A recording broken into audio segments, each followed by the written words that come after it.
പിതാവിനും പുത്രനും പരിശുദ്ധ റൂഹായ്ക്കും സ്തുതി. നിങ്ങളെല്ലാവരെയും ദൈവ സാന്നിധ്യത്തിൽ നിന്ന് വന്ദനം ചൊല്ലുന്നു.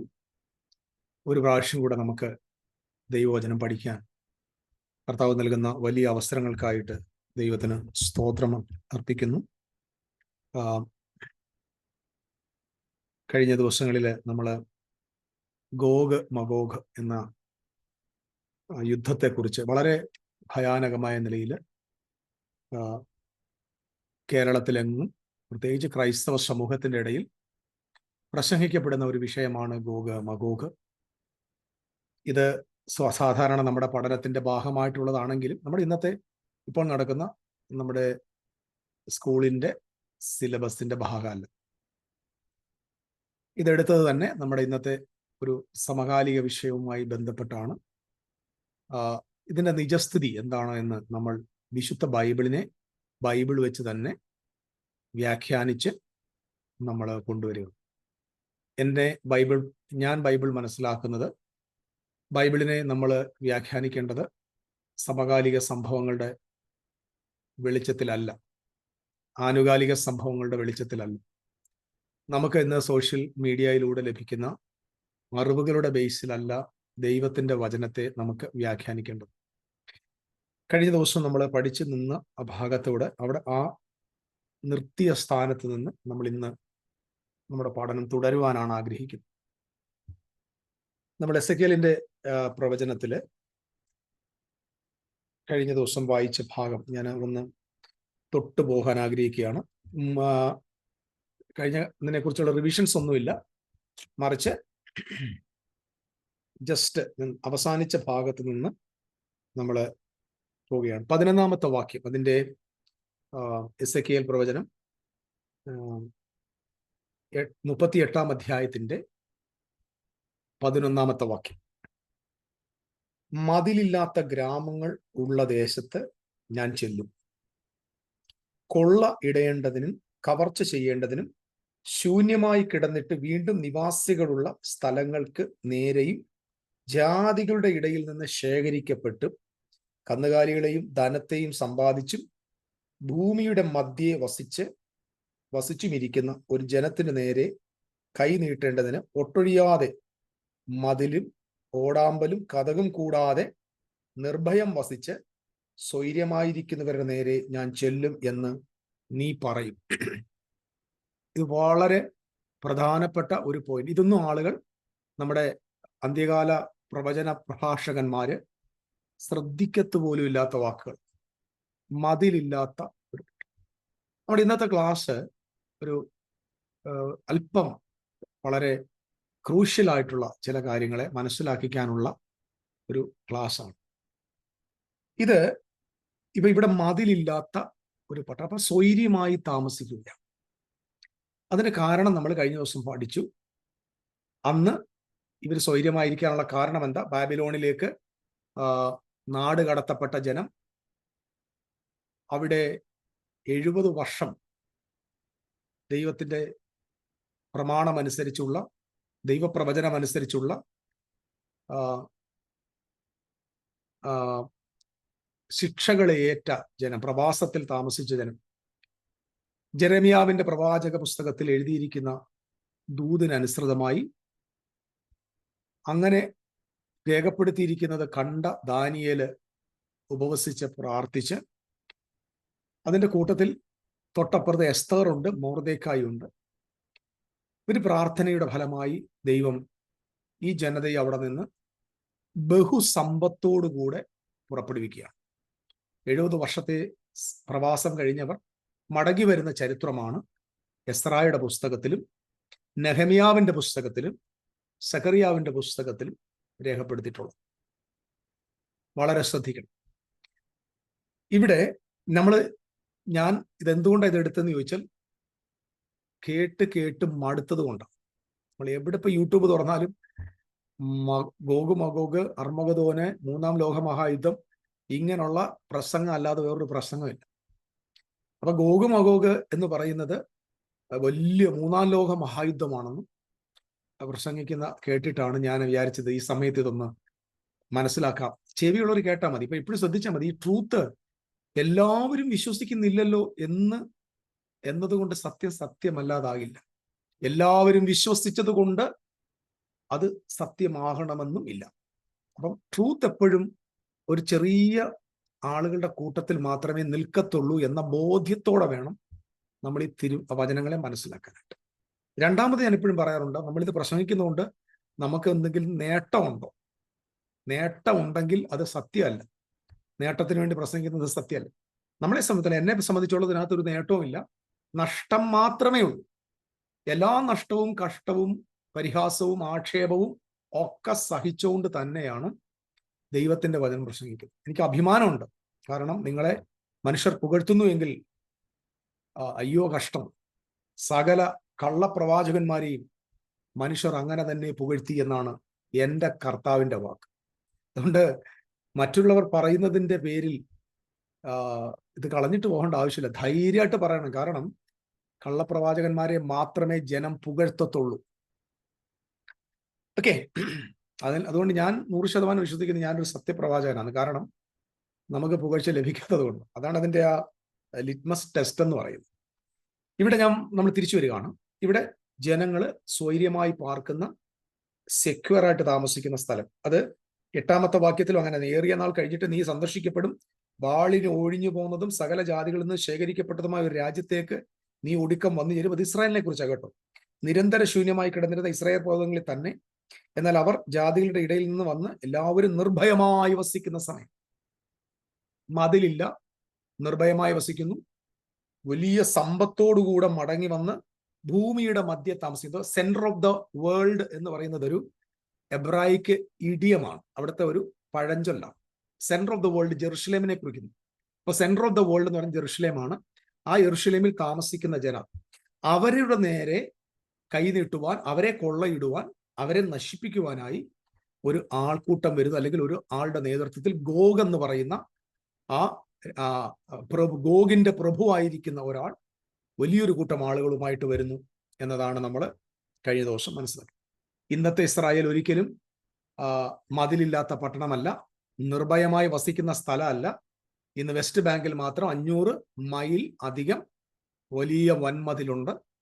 അതിനേക്കാൾ ഉപരിയായി മറ്റ് രാജ്യങ്ങളിൽ നിന്ന് വരുന്ന, നാടുകളിൽ നിന്ന് വരുന്ന മിസൈലുകളെ പ്രതിരോധിക്കുവാനുള്ള പ്രതിരോധ സംവിധാനങ്ങളുണ്ട്. അവർ നിർഭയമായിട്ടൊന്നുമല്ല അവിടെ താമസിക്കുന്നത്.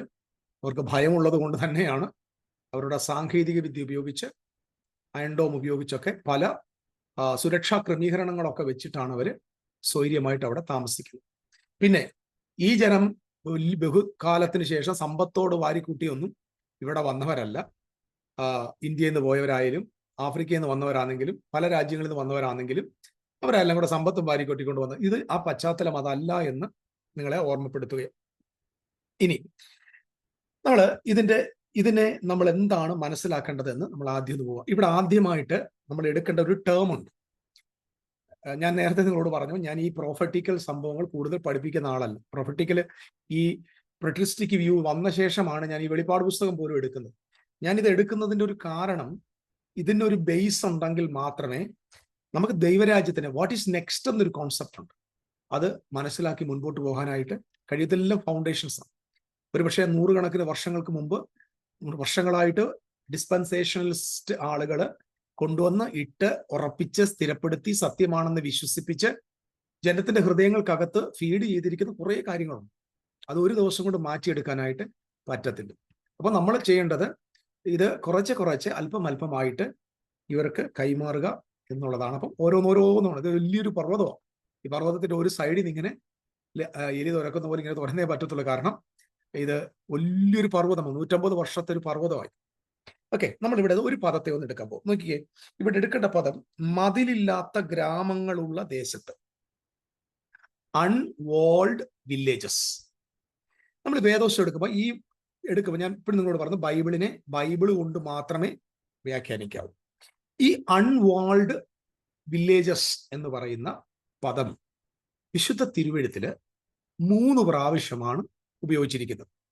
അത് ഒന്നാമത് ഉപയോഗിച്ചിരിക്കുന്നത് എസെക്കിയേലിന്റെ പ്രവചനം 38-ാം അധ്യായത്തിന്റെ 11-ാമത്തെ വാക്യത്തിൽ, അൺവാൾഡ്. അതിന് പെറാസ എന്ന വാക്കാണ്. പെറാസ, PRA ZAH, പെറാസ എന്ന വാക്കാണ് അവിടെ ഉപയോഗിച്ചിരിക്കുന്നത്. ഇനി ഇത് രണ്ടാമത് എവിടെയാ ഉപയോഗിച്ചിരിക്കുന്നതെന്ന് നമ്മൾ പരിശോധിക്കുമ്പോൾ എസ്തറിന്റെ പുസ്തകത്തിലേക്ക് വരണം. എസ്തറിന്റെ പുസ്തകം 9-ാം അധ്യായത്തിന്റെ 19-ാമത്തെ വാക്യം. എസ്തറിന്റെ പുസ്തകം 9:19. അവിടെ എഴുതിയിരിക്കുന്നു, അതുകൊണ്ട് മതിലില്ലാത്ത പട്ടണങ്ങളിൽ പാർക്കുന്ന നാട്ടിൻ പുറത്തിലെ യഹൂദന്മാർ ആദാർ മാസം 14-ാം തീയതി സന്തോഷവും വിരുന്നും ഉള്ള ഉത്സവവും ഉത്സവദിനവും ആയിട്ട് ആചരിക്കുകയും തമ്മിൽ തമ്മിൽ സമ്മാനങ്ങൾ കൊടുത്തയക്കുകയും ചെയ്തു. ഇപ്പൊ യഹൂദ ജനത താമസിക്കുന്ന സ്ഥലത്തെക്കുറിച്ച് കൊടുത്തിരിക്കുന്ന വർണ്ണന മതിലില്ലാത്ത പട്ടണങ്ങളിൽ പാർക്കുന്നു. മതിലില്ലാത്ത പട്ടണങ്ങളിൽ പാർക്കുന്നവർ. അപ്പം രണ്ടാമത്തെ പ്രാവശ്യം ഈ മതിലില്ലാത്ത പട്ടണം എന്ന് എഴുതിയിരിക്കുന്നത് എസ്തറിന്റെ പുസ്തകത്തിൽ. നമ്മൾ കഴിഞ്ഞ 2 സെഷനുകളിൽ പറഞ്ഞു, ഗോഗ് എന്ന് പറയുന്ന ഈ ആള് ആഗാഗ്യനാണ്, അത് അമാലിയക്കനാണ്. അത് ഗോഗൈറ്റ് ഈക്വൽ ടു അഗാഗൈറ്റ്. അഗാഗൈറ്റ് എന്ന് പറയുന്നത് അമാലിയക്കരാണ്. അമാലിയക്കര് വന്നത് മാഗോഗിൽ നിന്നാണ്. മാഗോഗ് ഇഫ്താഹിന്റെ പുത്രനാണ്. അപ്പം ഈ മാഗോഗാണ് ആ പുത്രന്മാരിൽ കേമനായിരിക്കുന്നത്. അതുകൊണ്ടാണ് പറയുന്നത്, നീ എല്ലാ പ്രഭുക്കന്മാരിലും വലിയവനായി. അവിടെ ആഗാഗ്യനായ ഹാമാനെ നമ്മൾ കഴിഞ്ഞ ദിവസങ്ങളിൽ പരിചയപ്പെട്ടു. ആഗാഗ്യനായ ഹാമാൻ എങ്ങനെയാണ് ഉയർന്നതെന്ന് നമ്മൾ വായിച്ചു. നമ്മൾ തുടർന്ന് അങ്ങോട്ട് പോകുമ്പോൾ അതിനെക്കുറിച്ച് കൂടുതൽ ചിന്തിക്കുകയും ചെയ്യും. ആഗാഗ്യനായ ഹാമാനായിരുന്നു 127 പ്രൊവിൻസുകളില് പേർഷ്യൻ സാമ്രാജ്യത്തിലെ 127 രാജ്യങ്ങളുടെ പ്രഭുക്കന്മാരുടെ മീതെ അഹശ്വേരോശ് രാജാവിന് തൊട്ടു താഴെയാണ് നമ്മൾ ഈ ഹാമാനെ പ്രതിഷ്ഠിച്ചത്. അപ്പം ഹാമാനെ കുറിച്ചുള്ളതായ പ്രവചനമാണ് എസെക്കിയേല് യഹൂദ ജനത്തോട് പറയുന്നത്. കുഞ്ഞുങ്ങളെ, നിങ്ങൾ ബാബിലോണിൽ നിന്ന് തിരികെ പോകുമ്പോൾ ഏറിയ നാൾ കഴിഞ്ഞിട്ട് ഒരു ഫ്യൂച്ചറിൽ, അന്ത്യകാലം എന്നൊക്കെ എഴുതിയിട്ട് ലേറ്റർ ഡേയ്സ് എന്നുണ്ട്. ആ ലേറ്റർ ഡേയ്സിന്റെ അർത്ഥം കഴിഞ്ഞ ദിവസം നമ്മൾ പറഞ്ഞു. കുറച്ച് കാലം ഇങ്ങോട്ട് കഴിയുമ്പോൾ ഇങ്ങനെ ഒരുത്തം ഉണ്ടായി വരും, ഒരു പേർഷ്യൻ അല്ലെങ്കിൽ വരാൻ പോകുന്ന അടുത്ത സാമ്രാജ്യത്തിൽ നിന്ന് നിങ്ങൾക്കൊരു ഉപദ്രവം ഉണ്ടാകുമെന്ന് മുന്നറിയിപ്പ് കൊടുത്തു വിടുകയാണ് 38, 39 അധ്യായത്തിൽ. അല്ലാതെ എസെക്കിയേൽ 38, 39, 21-ാം നൂറ്റാണ്ട് ജീവിച്ചിരിക്കുന്ന ഇന്ത്യക്കാരായ നമ്മളോട് പറയല്ല. Is directly return to Ezekiel എന്ന പ്രവാചകൻ ഇസ്രായേൽ ജനതയോട് സംസാരിക്കുകയാണ്. മതിലില്ലാത്ത പട്ടണം രണ്ടാമത് പറയുന്നത് ഇവിടെയാണ്. ഇനി മൂന്നാമത് ഈ പദം, അപ്പം എസെക്കിയേൽ ഞാൻ പറഞ്ഞിട്ടുണ്ട് 38, 39 അധ്യായം is connected with book of Esther. ആ ഗോഗ് എന്ന് പറയുന്നത് ആഗാഗ്യന. ഞാൻ കഴിഞ്ഞ അത് ഫസ്റ്റ് വോളിയത്തിൽ ഞാൻ പറഞ്ഞിട്ടുണ്ട്. ആദ്യത്തെ നമ്മുടെ സെഷനിൽ ഞാൻ പറഞ്ഞായിരുന്നു, ഗോഗൈറ്റ് ഈസ് ഈക്വൽ ടു അഗാഗൈറ്റ്. അത് LXS-ൽ നമുക്ക് വായിക്കാൻ കഴിയും. അതായത് സെപ്റ്റുവജന്റിൽ നമുക്കത് വായിക്കാൻ മനസ്സിലാക്കാൻ പറ്റും. ഇവിടെ രണ്ടാമത്തെ പ്രാവശ്യം ബൈബിളിൽ മതിലില്ലാത്ത പട്ടണം എന്ന് പറഞ്ഞിരിക്കുന്നത് ഇവിടെയാണ്. അത് എസ്തറിന്റെ പുസ്തകത്തിൽ. ഇനി മൂന്നാമത്തെ പ്രാവശ്യം ഇത് കൊടുത്തിരിക്കുന്നത് സെക്കറിയാവിന്റെ പ്രവചനത്തിലാണ്. സെക്കറിയാവിന്റെ പ്രവചനം അതിന്റെ 2-ാമത്തെ അധ്യായത്തിന്റെ 4-ാമത്തെ വാക്യം. നീ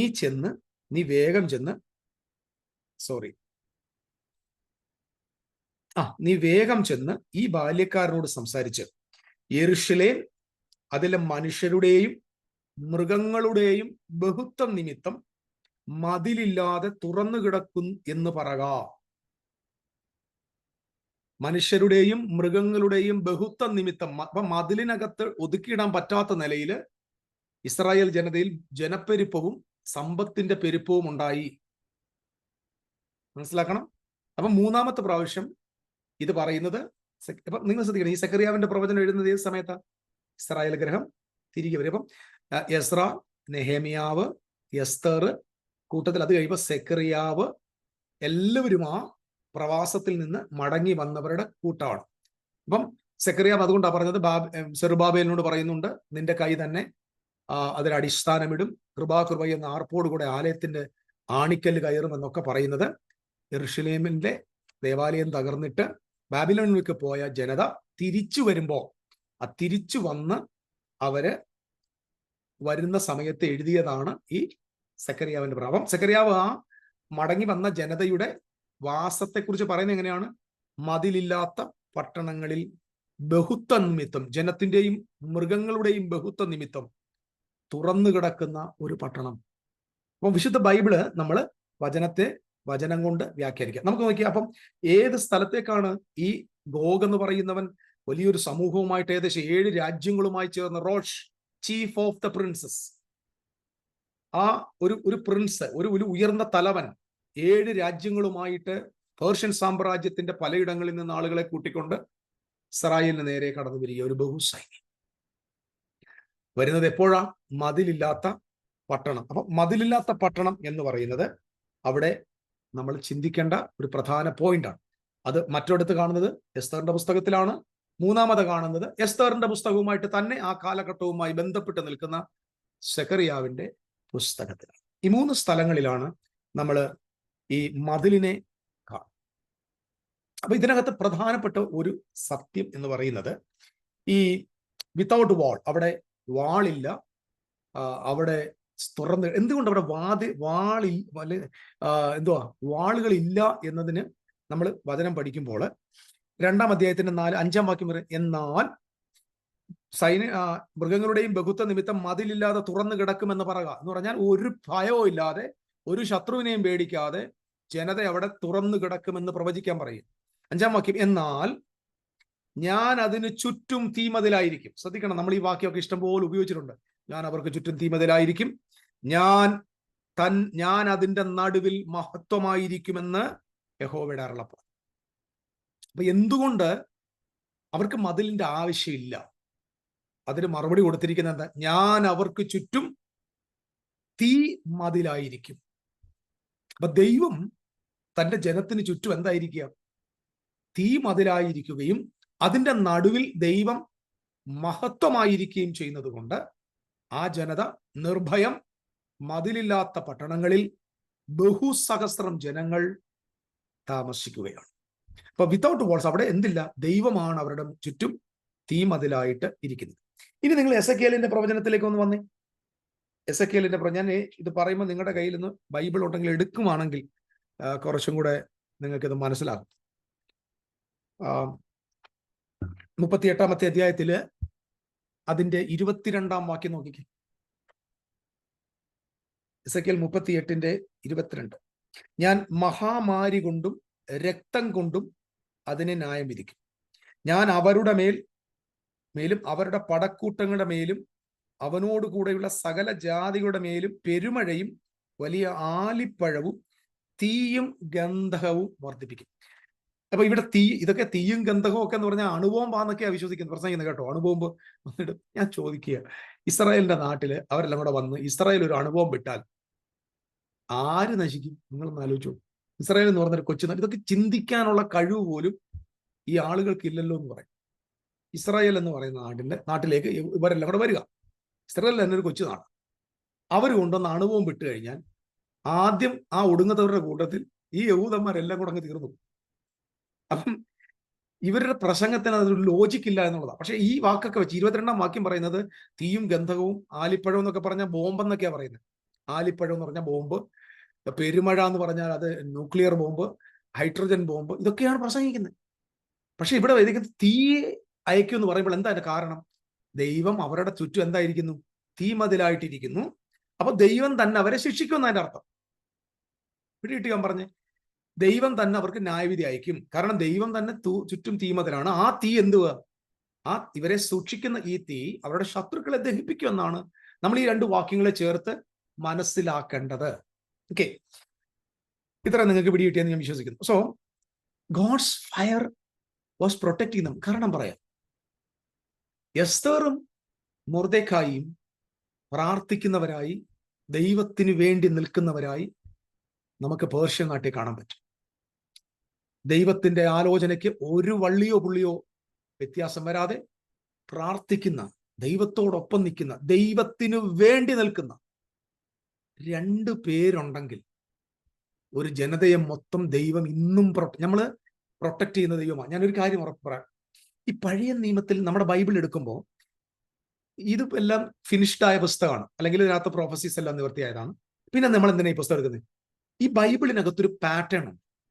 അതിനെ ഞാൻ ജീവനെന്നും ആത്മാവും എന്നാ പറഞ്ഞു. യേശു എന്റെ വചനം ജീവനും ആത്മാവുമാണ്. ഇതിനകത്ത് ഒരു പാറ്റേൺ ഉണ്ട്. ആ സംഭവങ്ങൾ, ആ ഹിസ്റ്ററി. അവിടെ നിന്ന് നമുക്ക് പഠിക്കാനായ പാഠമുണ്ട്. ദൈവത്തിന്റെ ഇടപാടുകളെ കുറിച്ച് നമുക്ക് മനസ്സിലാക്കാൻ പറ്റും. സോ നമ്മൾ ഇവിടെ മനസ്സിലാക്കേണ്ടത് എന്താണ്? ഏത് രാജ്യത്താണെങ്കിലും ഏത് സാഹചര്യത്തിലാണെങ്കിലും ദൈവത്തിന് വേണ്ടി ഒരു സ്ത്രീയോ ഒരു പുരുഷനോ, ഞാൻ വിശ്വസിക്കുന്ന ഒരു കാര്യമുണ്ടല്ലോ, അവിടെ ഒരു സ്ത്രീയാണ് മൊർദെഖായിയേക്കാൾ കൂടുതൽ. എസ്തർ എന്ന് പറയുന്ന ഒരു സ്ത്രീ ഒരു ജനതയെ മൊത്തം രക്ഷിക്കുക. ദൈവത്തിന് പുരുഷന്റെ ആവശ്യമൊന്നുമില്ല, ഒരു നാട് മൊത്തം വിടുവിക്കാൻ. നിങ്ങളും ഞാനും ഇന്ന് ഭൂമിയിൽ പുതുനിയമത്തിന്റെ വിശ്വാസികളായിട്ടിരിക്കുന്നതിന് ഏറ്റവും പ്രധാനപ്പെട്ട കാരണം എസ്തറാണ്. നമ്മളത് മുന്നോട്ട് പോകുമ്പോൾ നമ്മൾ ഇന്ന് പുതിയ നിയമമാണ്, യേശു വന്നൊക്കെ പറയത്തില്ലേ, നമ്മൾ ഇന്ന് പറഞ്ഞുകൊണ്ടിരിക്കുന്ന ഈ മൊത്തത്തിന്റെയും പിറകില് സീക്രട്ട് എന്ന് പറയുന്നത് എസ്തറാണ്. ഞാൻ പുറകിൽ വിശദീകരിക്കുന്നു. അപ്പൊ ഇവിടെ ദൈവത്തിന്റെ തീയായി ദൈവം അവർക്ക് തീമതിലായിട്ടിരിക്കുന്നു. Because of the dedication. ട്രൂത്തിന് വേണ്ടി നിന്നവരാ അവര്, സത്യത്തിന് വേണ്ടി നിന്നവരാ. ശത്രുക്കളുടെ മുമ്പിൽ വണങ്ങിക്കൊടുത്തില്ല. അവരുടെ ദൈവപ്രമാണത്തിൽ നിന്ന് അവർ പുറകോട്ട് പോയില്ല. They stood for God and for his word. So God became the firewall and protection of Israel. ഇസ്രായേലിന്റെ ബലമായി ദൈവം മാറി. 2-ാം അധ്യായത്തിൽ സെക്കറിയാവിന്റെ പ്രവചനത്തിലേക്ക് വന്നേ. 2-ാം അധ്യായത്തിന്റെ 8-9 വാക്യം. സൈന്യങ്ങളുടെ യഹോവ ഇപ്രകാരം അരുളി ചെയ്തു, നിങ്ങളോട് കവർച്ച ചെയ്ത ജാതികളുടെ അടുക്കൽ അവൻ എന്നെ മഹത്വത്തിനായി അയച്ചിരിക്കുന്നു. കവർച്ച ചെയ്ത, നിങ്ങളോട് കവർച്ച ചെയ്ത ജാതികളുടെ അടുക്കൽ അവൻ എന്നെ എന്തിനെ അയച്ചിരിക്കുന്നു? മഹത്വത്തിനായിട്ട് അയച്ചിരിക്കുന്നു. അപ്പൊ കവർച്ച ചെയ്യുക നമ്മൾ ശ്രദ്ധിക്കണം. ഈ എസ്തറിന്റെ പുസ്തകം 2-ാം അധ്യായം നോക്കി. എസ്തറിന്റെ പുസ്തകം 2-ാം അധ്യായം. Oh my God.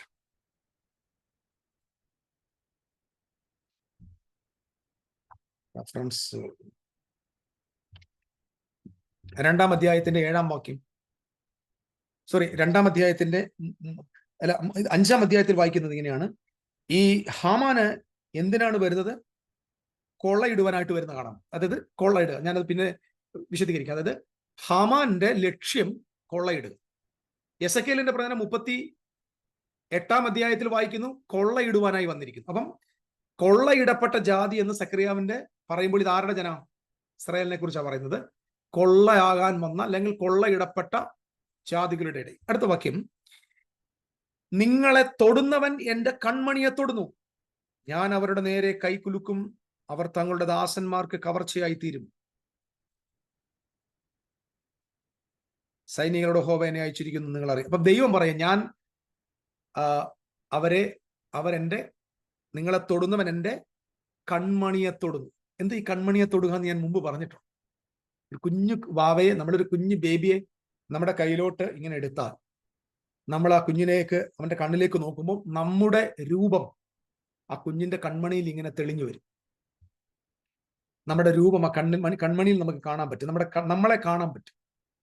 അപ്പൊ കർത്താവ് പറഞ്ഞത്, നിങ്ങളെ തൊടുന്നവൻ എന്റെ കൺമണിയെ തൊടുകയാണ്. എന്റെ കാരണം നമ്മുടെ കണ്ണിൽ, നമ്മുടെ മുഖം ആ കുഞ്ഞിന്റെ കണ്ണിൽ വരുന്നതോടൊപ്പം തന്നെ ആ കുഞ്ഞിന്റെ കുഞ്ഞ് നമ്മുടെ കൺമണിയിലും പ്രതിബിംബമായിട്ട് വരും. അതായത് കർത്താവിന്റെ കണ്ണിൽ ഈ ജനം പ്രതിബിംബമായി വരും. ദൈവം പറയാണ്, നിങ്ങളെ തൊട്ടാൽ എന്നെ തൊടുന്ന, കാരണം നിങ്ങൾ എന്റെ കൺമണിയാണ്. ഇപ്പൊ ഇസ്രായേലിനെ നോക്കി ദൈവം പറയാം, എന്റെ ബേബിയാണ്, ഞാൻ എന്റെ കയ്യിൽ ചുമക്കുന്നവരാണ്, നിങ്ങളെ തൊടുന്നവൻ എന്റെ കൺമണിയെ തൊടുക എന്ന് പറഞ്ഞ് ജനതയെ ആശ്വസിപ്പിക്കുന്നു. അവർക്ക് ചുറ്റും ദൈവം തീമതിലായിട്ട് ഇരിക്കുന്നു. ഇനി നമ്മൾ പ്രധാനപ്പെട്ട ഒരു വെളിപ്പാടിലേക്ക് പോവുകയാണ്. ഈ എസ്തർ എന്ന് പറയുന്ന പേര്, എസ്തർ എന്ന വാക്കിന്റെ അർത്ഥം ഹിഡൻ എന്നാണ്, രഹസ്യമെന്ന്, മറഞ്ഞിരിക്കുക എന്ന്. എസ്തറിന്റെ പുസ്തകത്തില് നമുക്ക് ദൈവം എന്നൊരു പദം കാണാൻ പറ്റില്ല. എസ്തറിന്റെ പുസ്തകത്തിൽ ദൈവം എന്നൊരു പദമില്ല. പക്ഷെ എസ്തറിന്റെ പുസ്തകത്തിൽ ദൈവത്തിന്റെ ഇടപാടുകൾ 1 മുതൽ അവസാനത്തെ അധ്യായം വരെ കാണാൻ പറ്റും. ദൈവത്തെ കുറിച്ച് അവിടെ പ്രസംഗിക്കുന്നില്ല, ദൈവത്തിന്റെ ആട്രിബ്യൂട്ട്സ് പറയുന്നില്ല, ദൈവമെന്ന പദം പോലുമില്ല. പക്ഷെ ദൈവമില്ലാതെ എസ്തറിന്റെ പുസ്തകമില്ല. അപ്പൊ അവിടെ ഹിഡൻ ആണ്. അപ്പൊ അതിന്റെ അർത്ഥം അവിടെ എസ്തർ എന്ന ആള് തന്റെ പേര് ഹദസ്സെ എന്നാണ്. ഹദസ്സെ എന്ന പേര് മാറ്റി എസ്തർ എന്ന പേർഷ്യൻ നാമം സ്വീകരിച്ച് എന്തോ ഒരു ദൈവിക പദ്ധതിക്കായി തന്നെ മറയ്ക്കുക. പരിശുദ്ധാത്മാവിൽ ഇത് ഞാൻ വായിച്ചപ്പോൾ എന്നോട് കർത്താവ് പറഞ്ഞൊരു ആലോചന, ദൈവത്തിന്റെ മിഷൻ ദൈവം ഏൽപ്പിക്കുന്നവർ ദൈവം ഒരിക്കലും അവരെ പലരുടെ മുമ്പിലും എക്സ്പോസ് ചെയ്യത്തില്ല. ദൈവിൽ അവരവരുടെ പേര് വരെ മാറ്റി they will be in a hidden place, അല്ലെങ്കിൽ ഒരു ഹിഡൻ സ്റ്റാറ്റസിൽ മാത്രമേ അവർ നിൽക്കത്തുള്ളൂ. ഈ എസ്തർ എന്ന വാക്കിന്റെ അർത്ഥം ഹിഡൻ എന്നാണ്. എന്നാൽ ഹദാസെ എന്ന വാക്കിന്റെ അർത്ഥം കൊളുന്ത് എന്നാണ്. കൊളുന്ത് എന്ന് പറഞ്ഞാൽ വളരെ സുഗന്ധം ഉണ്ടാക്കുന്ന ഒരു ചെടിയാണ് കൊളുന്ത്. അപ്പൊ ഈ കൊളുന്ത് എന്ന അർത്ഥമുള്ള എസ്തർ, നിങ്ങള് ഇനി നമ്മൾ പോകുന്ന ഇച്ചിരി ഒരു ക്രൂഷ്യൽ ആയിട്ടുള്ള ചില കാര്യങ്ങളിലേക്ക്. കൊളുന്ത് എന്ന് പേരുള്ള മണക്കുന്നവൾ എന്നതിന് പകരം അവള് മറഞ്ഞിരിക്കുന്നവൾ എന്നൊരു അർത്ഥത്തിലേക്ക് പോവുകയാണ്. ഞാൻ മുമ്പൊരിക്കൽ നമ്മുടെ പഠനത്തിൽ ഞാൻ പറഞ്ഞിട്ടുണ്ട്, എസ്തർ ഈ രാജാവിനെയും ഹാമാനെയും വിരുന്നിന് ക്ഷണിക്കുന്ന ഒരു സമയം 5-ാമത്തെ അധ്യായത്തിൽ കാണാൻ പറ്റും. ഹാമാനെ ക്ഷണിക്കുന്നു. അവിടെ അവൾ പറയുന്നുണ്ട്, രാജാവും 5-ാം അധ്യായത്തിൽ അവൾ പറഞ്ഞു, രാജാവും ഹാമാനും ഇന്ന് വരേണം എന്നപേക്ഷിച്ചു. നമുക്ക് എസ്തറിന്റെ പുസ്തകം 5-ാം അധ്യായത്തിന്റെ 4-ാം വാക്യത്തിൽ രാജാവും ഹാമാനും ഇന്ന് വരണം. യാവോ ഹമലേഖ്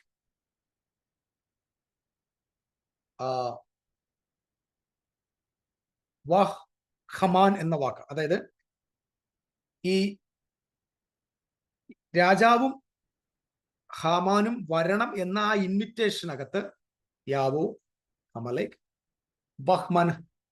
വഹ്മാൻ എന്നെഴുതിയേക്ക്. വഹ്മാൻ അതിന്റെ അർത്ഥം എനിക്ക് തോന്നുന്നു അങ്ങനെ തന്നെയാണ് എന്റെ ഓർമ്മ വരുന്നത്. യഥാർത്ഥത്തിൽ അവിടെ കൊടുത്തിരിക്കുന്ന ആ പദത്തില് യാവോ വൈ, ഹമലേഖ് എച്ച്, വഹ് ഡബ്ല്യു, ഹമാൻ H, Y H W H എന്ന് പറഞ്ഞാൽ യഹ്വേ.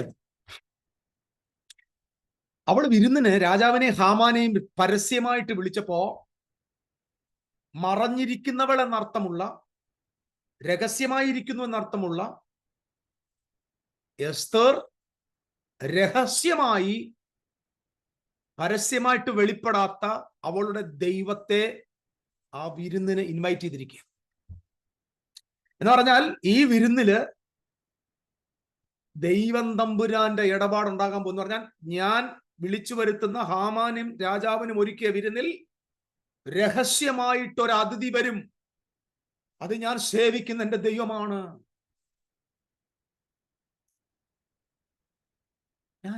നമ്മൾ ഒത്തിരി പ്രാവശ്യം വായിച്ചിട്ടുള്ള പുസ്തകം, പക്ഷെ ഞാൻ ഈ ഒരു വിഷയത്തോട് ബന്ധത്തിൽ എസ്തറിന്റെ പുസ്തകം വായിച്ചപ്പോൾ I was really thrilled, amazed. കൊച്ചു പുസ്തകം ദൈവത്തിന്റെ പരിശുദ്ധ റൂഹ തിരുവെഴുത്തിനകത്ത് എഴുതി വെച്ചിരിക്കുക. രഹസ്യമായി വിരുന്നിന് രഹസ്യമായി ദൈവത്തെ ഇൻവൈറ്റ് ചെയ്യുക. Yahweh you will be there as A in secret. നീ രഹസ്യമായിട്ട് അവിടെ വരും. സോ ഇവിടെ എസ്തറിന്റെ പേര് കൊളുന്ത് എന്നാണ്. ഇനി നിങ്ങൾ ശ്രദ്ധിക്കണം, ഈ കൊളുന്ത് എന്ന വാക്ക് ബൈബിളില് കൊടുത്തിരിക്കുന്നത് നമ്മളൊന്ന് ശ്രദ്ധിക്കാൻ പോകും. കൊളുന്ത് ഇത് എങ്ങനെ ഇത് കണക്ട് ചെയ്തിരിക്കുന്നതെന്ന് നോക്കുന്നു. ഒന്നാമത് സെക്കറിയാവിന്റെ പ്രവചനം 1-ാം അധ്യായം ബൈബിളിൽ ഉണ്ടെങ്കിൽ എടുക്കുക. 1-ാം അധ്യായം അതിന്റെ 8-ാമത്തെ വാക്യം.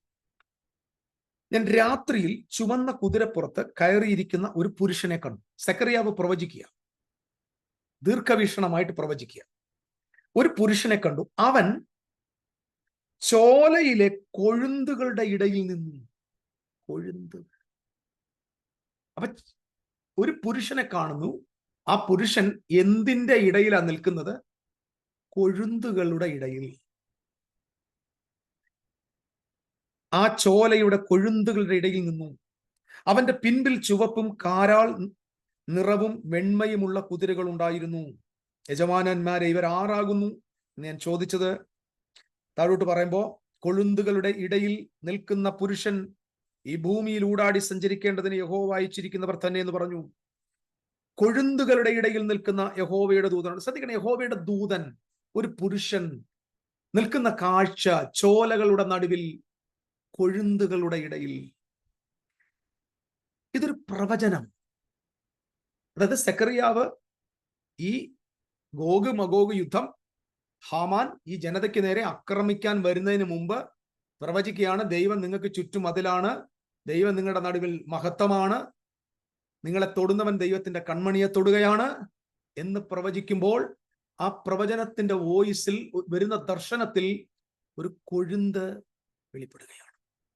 ഒരു പുരുഷൻ കൊഴുന്തുകളുടെ മറവിൽ നിൽക്കുകയാണ്. നമുക്കറിയാം, നിശ്ചയമായിട്ടും അറിയാം, എസ്തറിന്റെ പുസ്തകത്തിൽ ഒരു കൊഴുന്തുണ്ട്. അത് മറ്റാരുമല്ല, എസ്തറാണ്. എന്നാൽ ആ കൊഴുന്തിന്റെ മറവിൽ യഹോവയ്ക്ക് വേണ്ടി നിൽക്കുന്ന മറ്റൊരു പുരുഷനുണ്ട്. അത് മൊർദെഖായിയാണ്. അപ്പൊ നിങ്ങൾ ശ്രദ്ധിക്കണം, ഒരു പിക്ചർ, പരിശുദ്ധാത്മാവ്, പ്രോഫസിയുടെ ആക്യുറസി നിങ്ങൾക്ക് മനസ്സിലായോ? പ്രവചനത്തിന്റെ മഹത്വം, ഒരു മഹത്വം കാട്ടിക്കൊടുക്കുകയാണ് കൊഴുന്തുകളുടെ നടുവിൽ. അപ്പം ഈസ് ടോക്കിംഗ് അബൌട്ട് കൊഴുന്ത്, Hadassah. That is nothing than Esther. Esther ആണ് നിശ്ചയമായിട്ടും ഇവിടെ കൊഴുന്തായിട്ട്. അതിന്റെ അർത്ഥം ഞാൻ മനസ്സിലാക്കിയത്, സെക്കറിയാവ് ജനത്തോട് പറയാണ്, the deliverance is going to come through Hadassah. ഹദാസയുടെ മറവിലാണ് നിങ്ങൾ ജയിക്കാൻ പോകുന്നത്. വിടുതൽ സംഭവിക്കാൻ പോകുന്നത് ഈ കൊഴുന്ത് എന്നർത്ഥമുള്ള, ഹദാസ എന്ന നാമമുള്ള, എസ്തർ എന്ന അഹസ്വേരോശ് രാജാവിന്റെ പത്നിയായ പേർഷ്യൻ ക്യൂൻ, അവളിലൂടെയാണ് ഒരു വിടുതൽ സംഭവിക്കാൻ പോകുന്നതെന്ന് പ്രവചനത്തിന്റെ ഭാഷയിൽ രേഖപ്പെടുത്തുകയാണ്. ഇനി ഇത് വിശുദ്ധ ബൈബിളിൽ മറ്റിടങ്ങളിലും ഇതേ ചില കാര്യങ്ങൾ രേഖപ്പെടുത്തിയിട്ടുണ്ട്. നമ്മൾ അവിടെയും കൂടെ ഒന്ന് പോകാൻ ആഗ്രഹിക്കും. യെശയ്യാവിന്റെ പ്രവചനം നമുക്ക് പരിചയമുള്ള, നമ്മൾ ആ ഭാഗത്തേക്ക് മുമ്പൊക്കെ പോയിട്ടുണ്ട്. യെശയ്യാവിന്റെ പ്രവചനം 55-ാം അധ്യായത്തിലേക്ക് വന്നു. യെശയ്യാവ് 55. നമുക്കറിയാം, ന്യൂ ടെസ്റ്റമെന്റിനെ കുറിച്ചുള്ള, ന്യൂ കവനന്റിനെ കുറിച്ചുള്ള ഒരു പുസ്തകമാണ്. ഇവിടെയാണ് 3-ാമത്തെ വാക്യം ഇങ്ങനെയാണ്: നിങ്ങൾ ചെവി ചായ്ച്ച് എന്റെ അടുക്കൽ വരുവിൻ, നിങ്ങൾക്ക് ജീവൻ ഉണ്ടാകേണ്ടതിന് കേട്ടുകൊള്ളുവിൻ. ദാവീദിന്റെ നിശ്ചല കൃപകൾ എന്ന ഒരു ശാശ്വത നിയമം ഞാൻ നിങ്ങളോട് ചെയ്യും.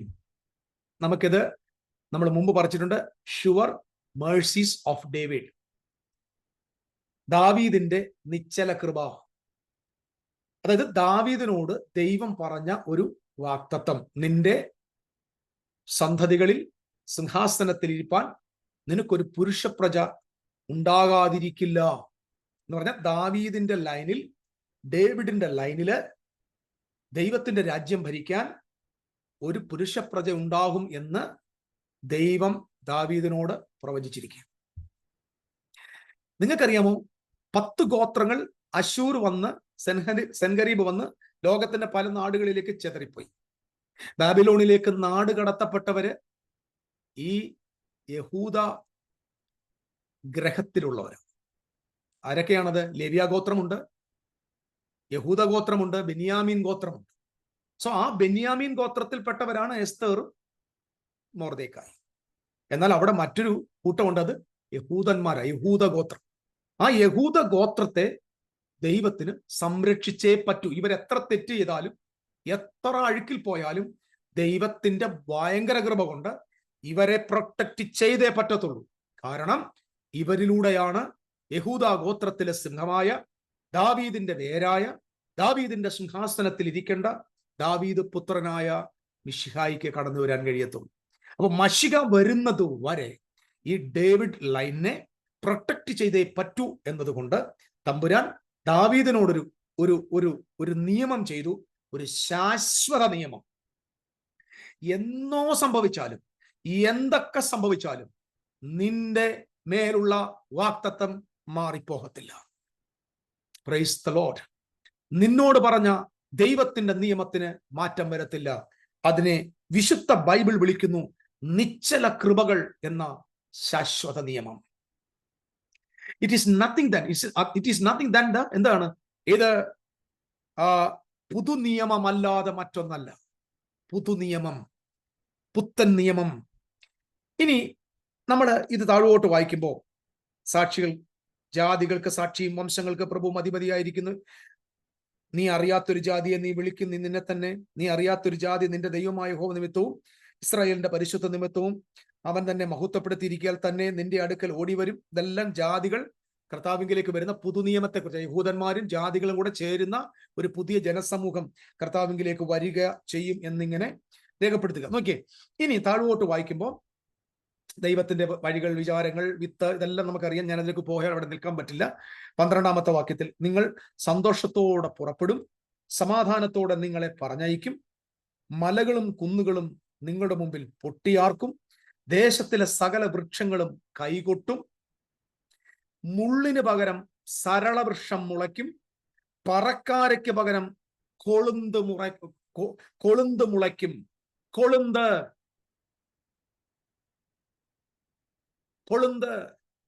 But new covenant, sure mercies of David, ദാവീദിനോടുള്ള ദൈവത്തിന്റെ നിശ്ചല കൃപ എന്ന ശാശ്വത നിയമം. മിശിഹാ തമ്പുരാന് വരണം യഹൂദ ഡേവിഡിന്റെ ലൈനിലൂടെ. അപ്പൊ ഡേവിഡിന്റെ ലൈൻ പ്രൊട്ടക്ട് ആയേ പറ്റത്തുള്ളൂ. ഇവിടെ പറഞ്ഞിരിക്കുകയാണ്, മുള്ളിന് പകരം സരളവൃക്ഷം മുളയ്ക്കും, പറക്കാരയ്ക്ക് പകരം കൊളുന്ത് മുളയ്ക്കും. അത് യഹോവയ്ക്കൊരു കീർത്തിയായും ഛേദിക്കപ്പെടാത്ത ശാശ്വതമായ ഒരു നിയമമായും ഇരിക്കും. ഏത്? സരളവൃക്ഷവും കൊളുന്തും. അത് അപ്പൊ ഇവിടെ ദൈവം പറഞ്ഞ കൊളുന്ത് എന്തായിരിക്കും? ദൈവത്തിന് ഒരു കീർത്തിയായും, യഹോവയ്ക്കൊരു കീർത്തിയായും. Glory to God. ഛേദിക്കപ്പെടാത്ത ശാശ്വതമായ ഒരു അടയാളമായും ഇരിക്കും.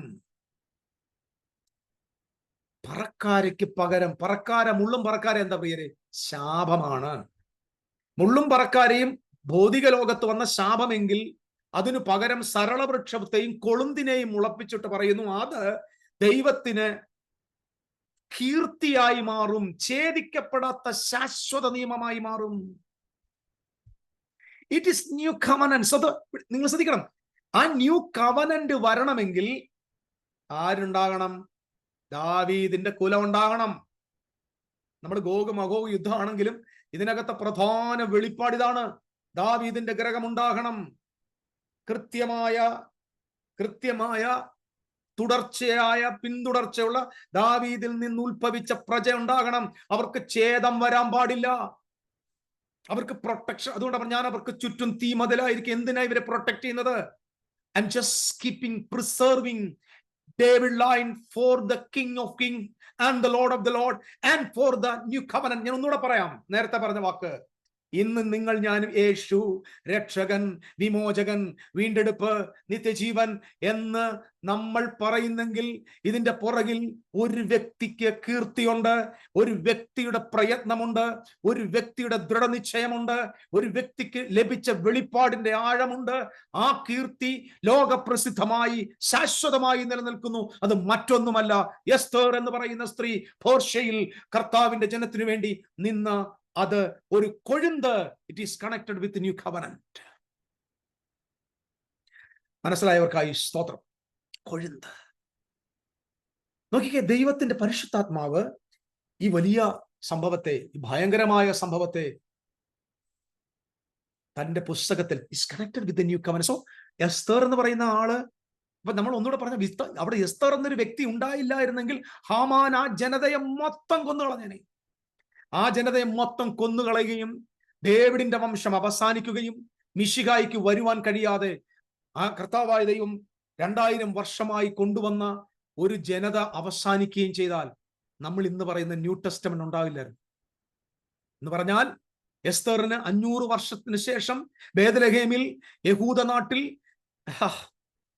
യഹൂദനാട്ടിൽ ജോസഫ് എന്ന് പറയുന്ന വളർത്തപ്പന്റെയും മറിയ എന്ന് പറയുന്ന ഡേവിഡിന്റെ വംശത്തിൽപ്പെട്ട കുലത്തിൽ മശിഹ തമ്പുരാൻ പിറക്കുന്നത് വരെ ആ പിറക്കേണ്ടതിന് കാരണമാണ് എസ്തർ.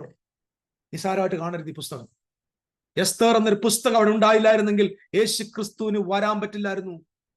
ലോകത്തിന് രക്ഷ സാധ്യമല്ലാതിരുന്നു. ഇസ്രായേലിന് രക്ഷ സാധ്യമല്ലാതെ വന്നേനെ. വീണ്ടെടുപ്പ് നടക്കാതെ വന്നേനെ. സോ നിങ്ങള് ബാക്കി ഞാനിത് പറയുമ്പോൾ നിങ്ങളുടെ ധ്യാനത്തിന്, പ്രാർത്ഥനാ സമയത്ത് ഇതിന്റെ പ്രാധാന്യം മനസ്സിലാക്കി you just meditate on it, how important it is. Glory. നമുക്ക് വേണം ഇങ്ങനെ പറയാൻ പറ്റും, because of Esther we are here. That is the eternal sign. ശാശ്വതമായ ഒരു അടയാളം. അങ്ങനെ പഠിക്കുന്നത് അടയാളം. സൈൻ. എന്താ അടയാളം? കൊളുന്ത്. കൊളുന്ത് ആരാണ്? ഹദസ്സേ ആരാണ്? എസ്തർ. എസ്തർ ന്യൂ കവനന്റിന് നിൽക്കുന്ന വിശ്വാസിക്ക് പിറകിലോട്ട് നോക്കിയാൽ ഒരു കൊളുന്തിനെ കാണാൻ പറ്റും. ആ കൊളുന്താണ് eternal signature. Because of her, the people of Judah preserved. Praise my God. Hallelujah. നമുക്ക് നിങ്ങൾക്ക് ഇത് ബോധ്യമായെന്ന് വിശ്വസിക്കുന്നു. സക്കറിയാവ് കൊളുന്തിന്റെ മറവിൽ നിൽക്കുന്ന പുരുഷനെ കാണുന്നു. 55-ാമത്തെ അധ്യായത്തിൽ യെശയ്യാവ് പുതുനിയമത്തെ വർണ്ണിക്കുമ്പോൾ, പുത്തൻ നിയമത്തെ, ശാശ്വത നിയമത്തെ പറയുമ്പോൾ ദാവീദിന്റെ നിശ്ചല, ദാവീദേ നിന്റെ കുലം അനുഗ്രഹിക്കപ്പെട്ടത് ശാപത്തിന്റെ നടുവിൽ നിന്ന് മുളച്ചു വന്ന, പറക്കാരയ്ക്ക് പകരം മുളച്ചു വന്ന കൊളുന്താണ്. ഇത് ദൈവത്തിന്റെ കീർത്തിയായും നിത്യമായ സിഗ്നേച്ചറായും ഇരിക്കുന്നു. ഇവിടെ ദൈവം അതിനെ തന്റെ അടയാളപ്പെടുത്തലാക്കി വെച്ചിരിക്കുക. ഇനി എസ്തറിന്റെ പുസ്തകത്തിലേക്ക് നമ്മൾ വീണ്ടും വരിക. എസ്തറിന്റെ പുസ്തകം 7-ാം അധ്യായത്തിന്റെ 6-ാം വാക്യത്തിൽ നമ്മൾ ഇങ്ങനെ വായിക്കുന്നത്, ഈ വ്യക്തി, അതായത് എസ്തറിന്റെ പുസ്തകത്തില് ഹാമാനെ കുറിച്ച് നമ്മൾ തിരിച്ചു വരിക. ഹാമാൻ എന്ന് പറയുന്ന ഈ ആള്, അവന്റെ സ്വഭാവത്തെ കുറിച്ച് പറഞ്ഞിരിക്കുന്നത്, അതിന് എസ്തർ വൈരിയും ശത്രുവും ഈ ദുഷ്ടനായ ഹാമാൻ തന്നെ എന്ന് പറഞ്ഞു. He was the enemy and അവന്റെ എനിമിയാണ്, ശത്രുവാണ്. അടുത്തത്, അപ്പോൾ ഹാമാൻ ഭ്രമിച്ചു പോയി. 9-ാമത്തെ വാക്യത്തിൽ വായിക്കുന്ന ഇങ്ങനെയാണ്, അപ്പോൾ രാജാവിന്റെ ഷണ്ണന്മാരിൽ ഒരുത്തനായ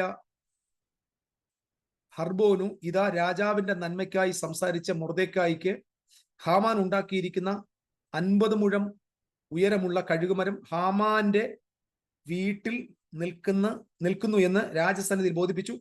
അതിന്മേൽ തന്നെ അവനെ തൂക്കിക്കളയുവാൻ രാജാവ് കൽപ്പിച്ചു. ഈ ആളുടെ പ്ലാൻ എന്താണ്? ഈ ആളുടെ പ്ലാന് കഴുകുമരം ഉണ്ടാക്കി എല്ലാത്തിനെയും കൂട്ടക്കൊല ചെയ്യുക, മൊത്തം ആളുകളെയും കൊല്ലുക. 9-ാം അധ്യായത്തിന്റെ 11-ാമത്തെ വാക്യത്തിൽ വായിക്കുന്ന ഇങ്ങനെയാണ്, ശൂഷൻ രാജധാനിയിൽ, അതായത് വലിയൊരു പ്ലാൻ സംഭവിച്ചു. അത് ഞാൻ ഒന്നുകൂടെ പറയാം. ഹാമാന് ജനത്തെ കൊല്ലുവാൻ പദ്ധതിയിട്ടു, കഴുകുമരമുണ്ടാക്കി.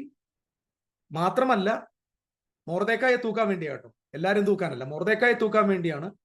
പക്ഷെ മൊർദെഖായെ തൂക്കുന്നതിന് പകരം ഹാമാന്റെ സകല പുത്രന്മാരെയും എല്ലാവരെയും എന്ത് ചെയ്തു? ഇവിടെ തൂക്കികളെന്നാണ് നമുക്ക് 9-ാം അധ്യായത്തിൽ വായിക്കാൻ പറ്റും. അതിന്റെ 11 വായിക്കുന്ന ഇങ്ങനെയാണ്, ശൂഷൻ രാജധാനിയിൽ അവർ കൊന്നവരുടെ സംഖ്യ അന്ന് തന്നെ രാജധാനിയിൽ കൊണ്ടുവന്നു. അതായത് ഇവിടെ യുദ്ധം നടക്കുന്നു.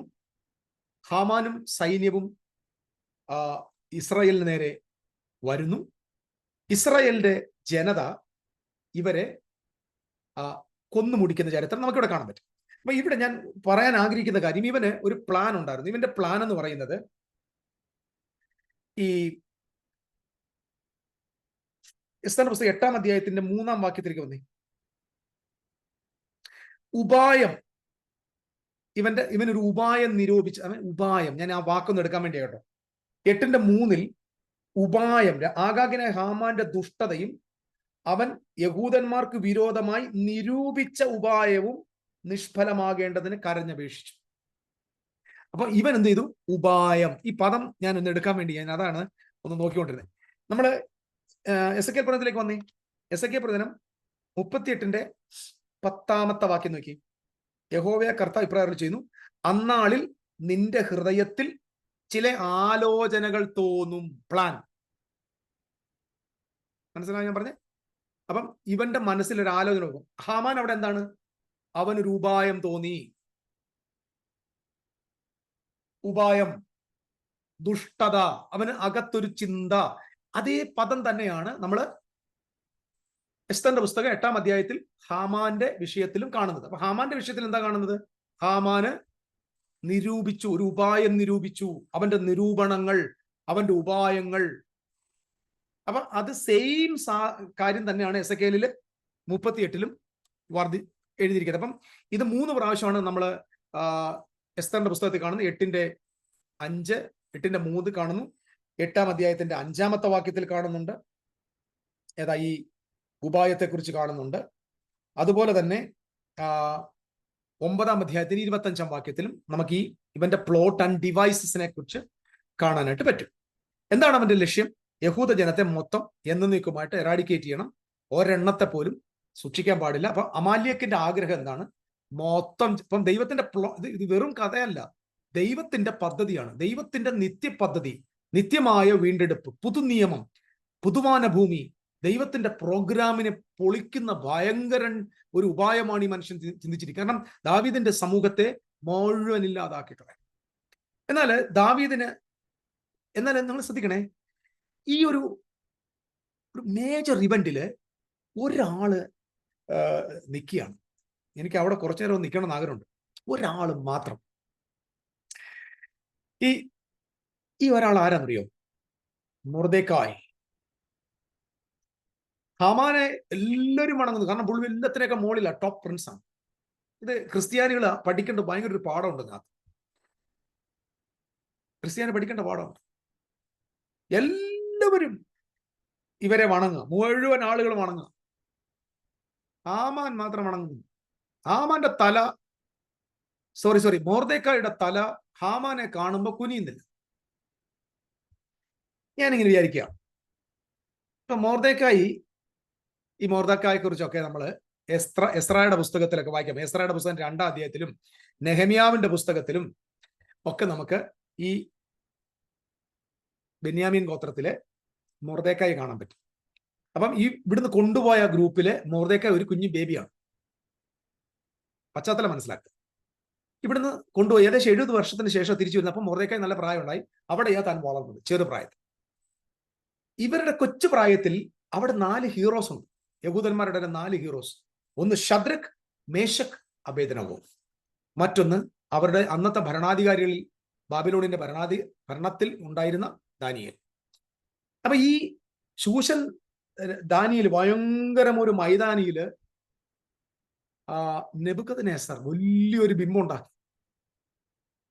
ആയിരക്കണക്കിന് ആളുകൾ, ലക്ഷക്കണക്കിന് ആളുകൾ കുമ്പിട്ട് ആരാധിക്കുമ്പോൾ ഞാനത് എന്റെ മനസ്സിൽ വന്നൊരു ചിത്രം, 3 ചെറുപ്പക്കാർ നിൽക്കുക. ഇതാണ് ചിത്രം. ഒരു ദൈവമക്കളുടെ ഹൃദയത്തിനകത്ത് വരേണ്ട ഒരു ചിത്രമുണ്ട്.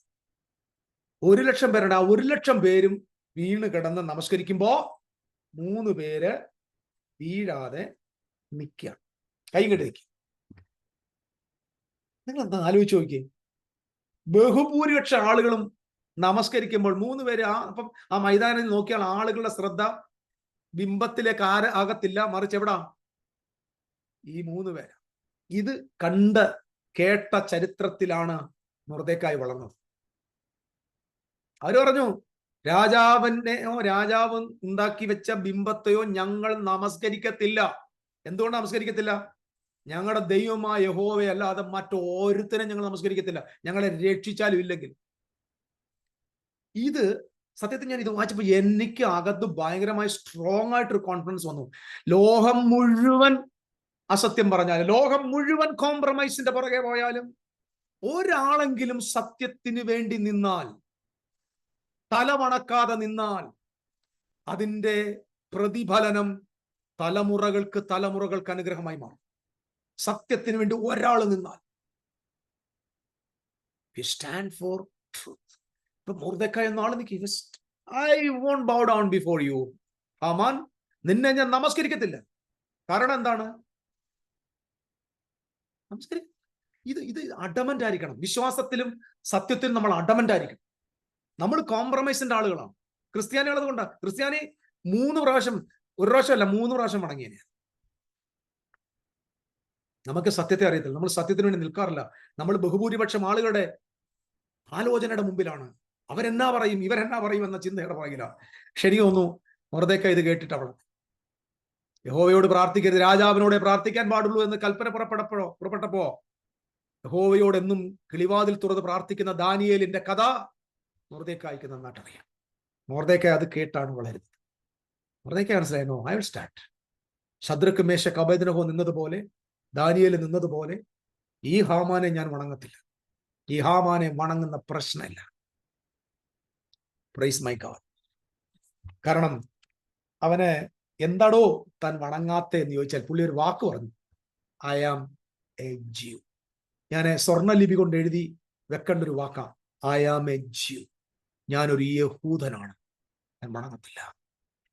ഈ ലോകം, ക്രൈസ്തവ സമൂഹം അസത്യത്തിന്റെയും കോംപ്രമൈസിന്റെയും ഒക്കെ പുറകെ പോകുമ്പോൾ എന്നെ കേട്ടോണ്ടിരിക്കുന്ന പ്രിയപ്പെട്ടവരെ, മൊർദെഖായി പറഞ്ഞ 3 വാക്ക് മറക്കരുത്. I am a Jew. ഞാനൊരു യഹൂദനാണ്, ഞാനൊരു ദൈവ പൈതലാണ്, ഞാൻ ക്രിസ്ത്യാനിയാണ് എന്ന് പറയാൻ നമുക്ക് ധൈര്യം വേണം. നമ്മുടെ വിശ്വാസത്തിൽ നമ്മൾ ഉറപ്പ് വേണം. ദൈവം തന്ന സത്യത്തിന് വേണ്ടി നിൽക്കാനുള്ള ബോധ്യം വേണം. ലോകം മുഴുവൻ എതിർത്താലും ഒടുവിൽ സത്യമേ ജയിക്കത്തു. മൊർദെഖായി പറഞ്ഞു, ഐ ആം എ ജ്യൂ. ഞാൻ പെട്ടെന്ന് പോവാം, ഒരുപാട് കാര്യങ്ങൾ പറയാനുണ്ട്. എസെക്കിയേൽ 38-ാം അധ്യായത്തിൽ നമ്മൾ തിരിച്ചു വരികയാണ്. ഇന്നുകൊണ്ട് ഞാൻ തീർക്കാമെന്ന് വിചാരിച്ച ഇത് 2-3 സെഷൻ എടുത്ത് ഇനി മുമ്പോട്ട് പോകുന്നില്ല. 38-ാം അധ്യായത്തിന്റെ 12-ാം വാക്യത്തിൽ ഇങ്ങനെ പറയുന്നു, ഒട്ടൊഴിയാതെ എന്ത് പറയുന്നത്, മതിലും ഓടാമ്പലും കതകും കൂടാതെ നിർഭയമായി വസിച്ച് സ്വൈര്യമായിരിക്കുന്നവരുടെ നേരെ ചെല്ലുമെന്ന് നീ പറയും. നമ്മൾ എസ്തറിന്റെ പുസ്തകത്തിലും ഇത് പാരലായിട്ട് പറഞ്ഞ് മനസ്സിലാക്കി തരാൻ ഞാൻ ശ്രമിക്കാം. ഈ എസ്തറിന്റെ പുസ്തകം 3-ാം അധ്യായത്തിന്റെ 13-ാമത്തെ വാക്യത്തിൽ നോക്കിക്കേ. ആധാർ മാസമായ 12-ാം മാസം 13-ാം തീയതി തന്നെ സകല യഹൂദന്മാരുടെയും ആബാലവൃത്ത കുഞ്ഞുങ്ങളെയും സ്ത്രീകളെയും കൂടെ നശിപ്പിച്ച് കൊന്നുമുടിക്കുകയും അവരുടെ വസ്തുവക കൊള്ളയിടുകയും ചെയ്യണമെന്ന് രാജാവിന്റെ സകല സംസ്ഥാനങ്ങളിലേക്കും അഞ്ചലക്കാർ മുഖാന്തരം എഴുതി അയച്ചു. സോ എസെക്കിയേലിന്റെ പ്രവചനത്തിൽ പറഞ്ഞിരിക്കുന്നത് എന്താണ്? സ്വൈര്യമായിരിക്കുന്ന ജനത്തിന് നേരെ 13-ാമത്തെ വാക്യത്തിൽ പറയുന്നു, കൊള്ളയിടുവാൻ, കന്നുകാലികളെയും വെള്ളിയും പൊന്നും കൊള്ളയിടുവാൻ അപഹരിക്കുവാനായി വരുന്നു. അപ്പൊ ഹാമാന്റെ പ്രധാന ലക്ഷ്യം കൊള്ളയിടുക. എസെക്കിയേൽ 38-ലെ ഗോഗ് മഗോഗിന്റെ ലക്ഷ്യവും കൊള്ളയിടുക, വേറൊന്നുമില്ല. അല്ലാതെ ഇസ്രായേലിനെ ചുമ്മാതെ നശിപ്പിക്കാൻ വരുന്നു എന്നുള്ള. ഇവിടെ പ്രധാനമായി 3 കാര്യങ്ങൾ പറഞ്ഞുണ്ട്: സിൽവർ, ഗോൾഡ്, കാറ്റിൽ ആൻഡ് ഗുഡ്സ്. സാമഗ്രികളുണ്ട്, ഇതുണ്ട്, എന്തുവാ, കന്നാലികളുണ്ട്, സ്വർണ്ണമുണ്ട്, വെള്ളിയുണ്ട്. എന്തിനാ ഈ സ്വർണ്ണവും വെള്ളിയും ഇവർക്ക് കിട്ടിയെന്ന് ഞാൻ പറഞ്ഞു. നമ്മള് എസ്രായുടെ പുസ്തകം എല്ലായിടും ഉണ്ട് കേട്ടോ, ഫുള്ളുണ്ട്. നെഹമ്യാവിന്റെ പുസ്തകത്തിലുണ്ട്. ഇസ്രായേൽ മക്കള് ബാബിലോണിൽ നിന്ന് തിരികെ വരുമ്പോൾ ടൺ കണക്കിന് സ്വർണവും വെള്ളിയുമായിട്ടാണ് വന്നത്. എന്തിനാ? ആലയം പണിയാനായി. രാജാവിന് ഹൃദയം ബോധിച്ച് മനസ്സലിവോടെ അവരെ അവിടുന്ന് പറഞ്ഞു വിടുമ്പോൾ സമ്പത്തോടു കൂടിയാണ് ഇവർ മടങ്ങി വന്നത്. ഈ മടങ്ങി വന്ന് ഇപ്പൊ ബഹുസമ്പത്തോട് ഇരിപ്പുണ്ട് എന്ന് ആർക്കറിയാം? ഹാമാൻ അറിയാം. അത് കൊള്ളയിടുവാൻ വേണ്ടിയാണ് ഹാമാൻ നിരൂപിച്ചത്. മനസ്സിലാകുന്ന പറഞ്ഞു വരുന്നത്. അത് എസ്രായുടെ പുസ്തകത്തില് 1-ാം അധ്യായം, 1-ാം അധ്യായത്തിലും 2-ാം അധ്യായം, 5, 6 എല്ലാ അധ്യായത്തിലും ധാരാളമായിട്ട് കൊടുത്തിട്ടുണ്ട്. എസ്രായുടെ പുസ്തകം 1-ാം അധ്യായത്തിന്റെ 11-ാം വാക്യത്തിൽ പറഞ്ഞത് 5400 ആർട്ടിക്കിൾസ്, അതായത് വസ്തുക്കൾ ഉണ്ടായിരുന്നു, സ്വർണം കൊണ്ട് മാത്രമുള്ള. ദേവാലയത്തിലെ സകല പാത്രങ്ങളെയും കൊണ്ടുവന്നു. ധാരാളം വെള്ളിയും പൊന്നുമായിട്ടാണ്, അല്ലെങ്കിൽ ദൈവാലയത്തിൽ നിന്ന് ഇവർ കൊണ്ടുപോയതെല്ലാം തിരികെ കൊണ്ടുപോകും എന്ന് പറഞ്ഞാൽ ടൺ കണക്കിന് സ്വർണവുമായിട്ടാണ് ഇവര് ദൈവാലയം പണിയുവാനായിട്ട് കടന്നു വന്നിരിക്കുന്നത്. മാത്രമല്ല, അവിടെ മതിലുകൾ പണിയാത്തതിന്റെ കാരണം സെഖര്യാവിന്റെ പ്രവചനം 2-ാം അധ്യായത്തിന്റെ 4-ാം വാക്യത്തിൽ നമ്മൾ എന്താ വായിച്ചത്? ജനത്തിന്റെ പെരുപ്പം കാരണവും കന്നുകാലികളുടെ പെരുപ്പം കാരണവും മതിലില്ലാത്ത ഗ്രാമം. അപ്പൊ എന്ത് പെരുകിയിരിക്കുക? ജനം പെരുകിയിരിക്കുന്നു, കന്നുകാലി ഇതെല്ലാം ഇഷ്ടം പോലായി പെരുകി കിടക്കുന്നു. കാരണം ബഹുസമ്പത്തോടെയാണ്. ഇപ്പൊ കന്നുകാലി ഇഷ്ടം പോലെ ഉണ്ട്. അത് കാരണം മതിൽ പണിയാൻ പറ്റത്തില്ല. അത്രയ്ക്കും വിശാലമായി കിടക്കുന്ന ആ സ്ഥലത്ത് നിറഞ്ഞു നിൽക്കുന്ന, സമൂഹമായി നിൽക്കുന്ന അവരുടെ വസ്തുവകകളും കന്നുകാലി. ഇതാണ് പ്രധാനമായിട്ട് നമുക്ക് മനസ്സിലായി. എസ്തറിന്റെ പുസ്തകത്തില് 3-ാം അധ്യായത്തിൽ നമ്മൾ വായിക്കുന്നത്, ഇവന് ഇത് ഈ ജനതയെ മൊത്തം നശിപ്പിക്കുവാനുള്ള പദ്ധതി ഇടുന്നു, എല്ലാവരെയും കൊല്ലുവാനുള്ള പദ്ധതി ഇടുന്നു, കൊള്ളയിടുവാനുള്ള പദ്ധതി ഇടുന്നു. പ്രധാനമായിട്ട് ഞാൻ കഴിഞ്ഞ ദിവസം അത് പറഞ്ഞാണ്, ഞാൻ വീണ്ടും പറയുന്നില്ല. ഇന്ന് ഇപ്പോൾ ആളുകൾ റഷ്യ ഇനി വരാൻ പോവാണെന്ന്, എന്തിനാ കൊള്ളയിടാൻ വരിക?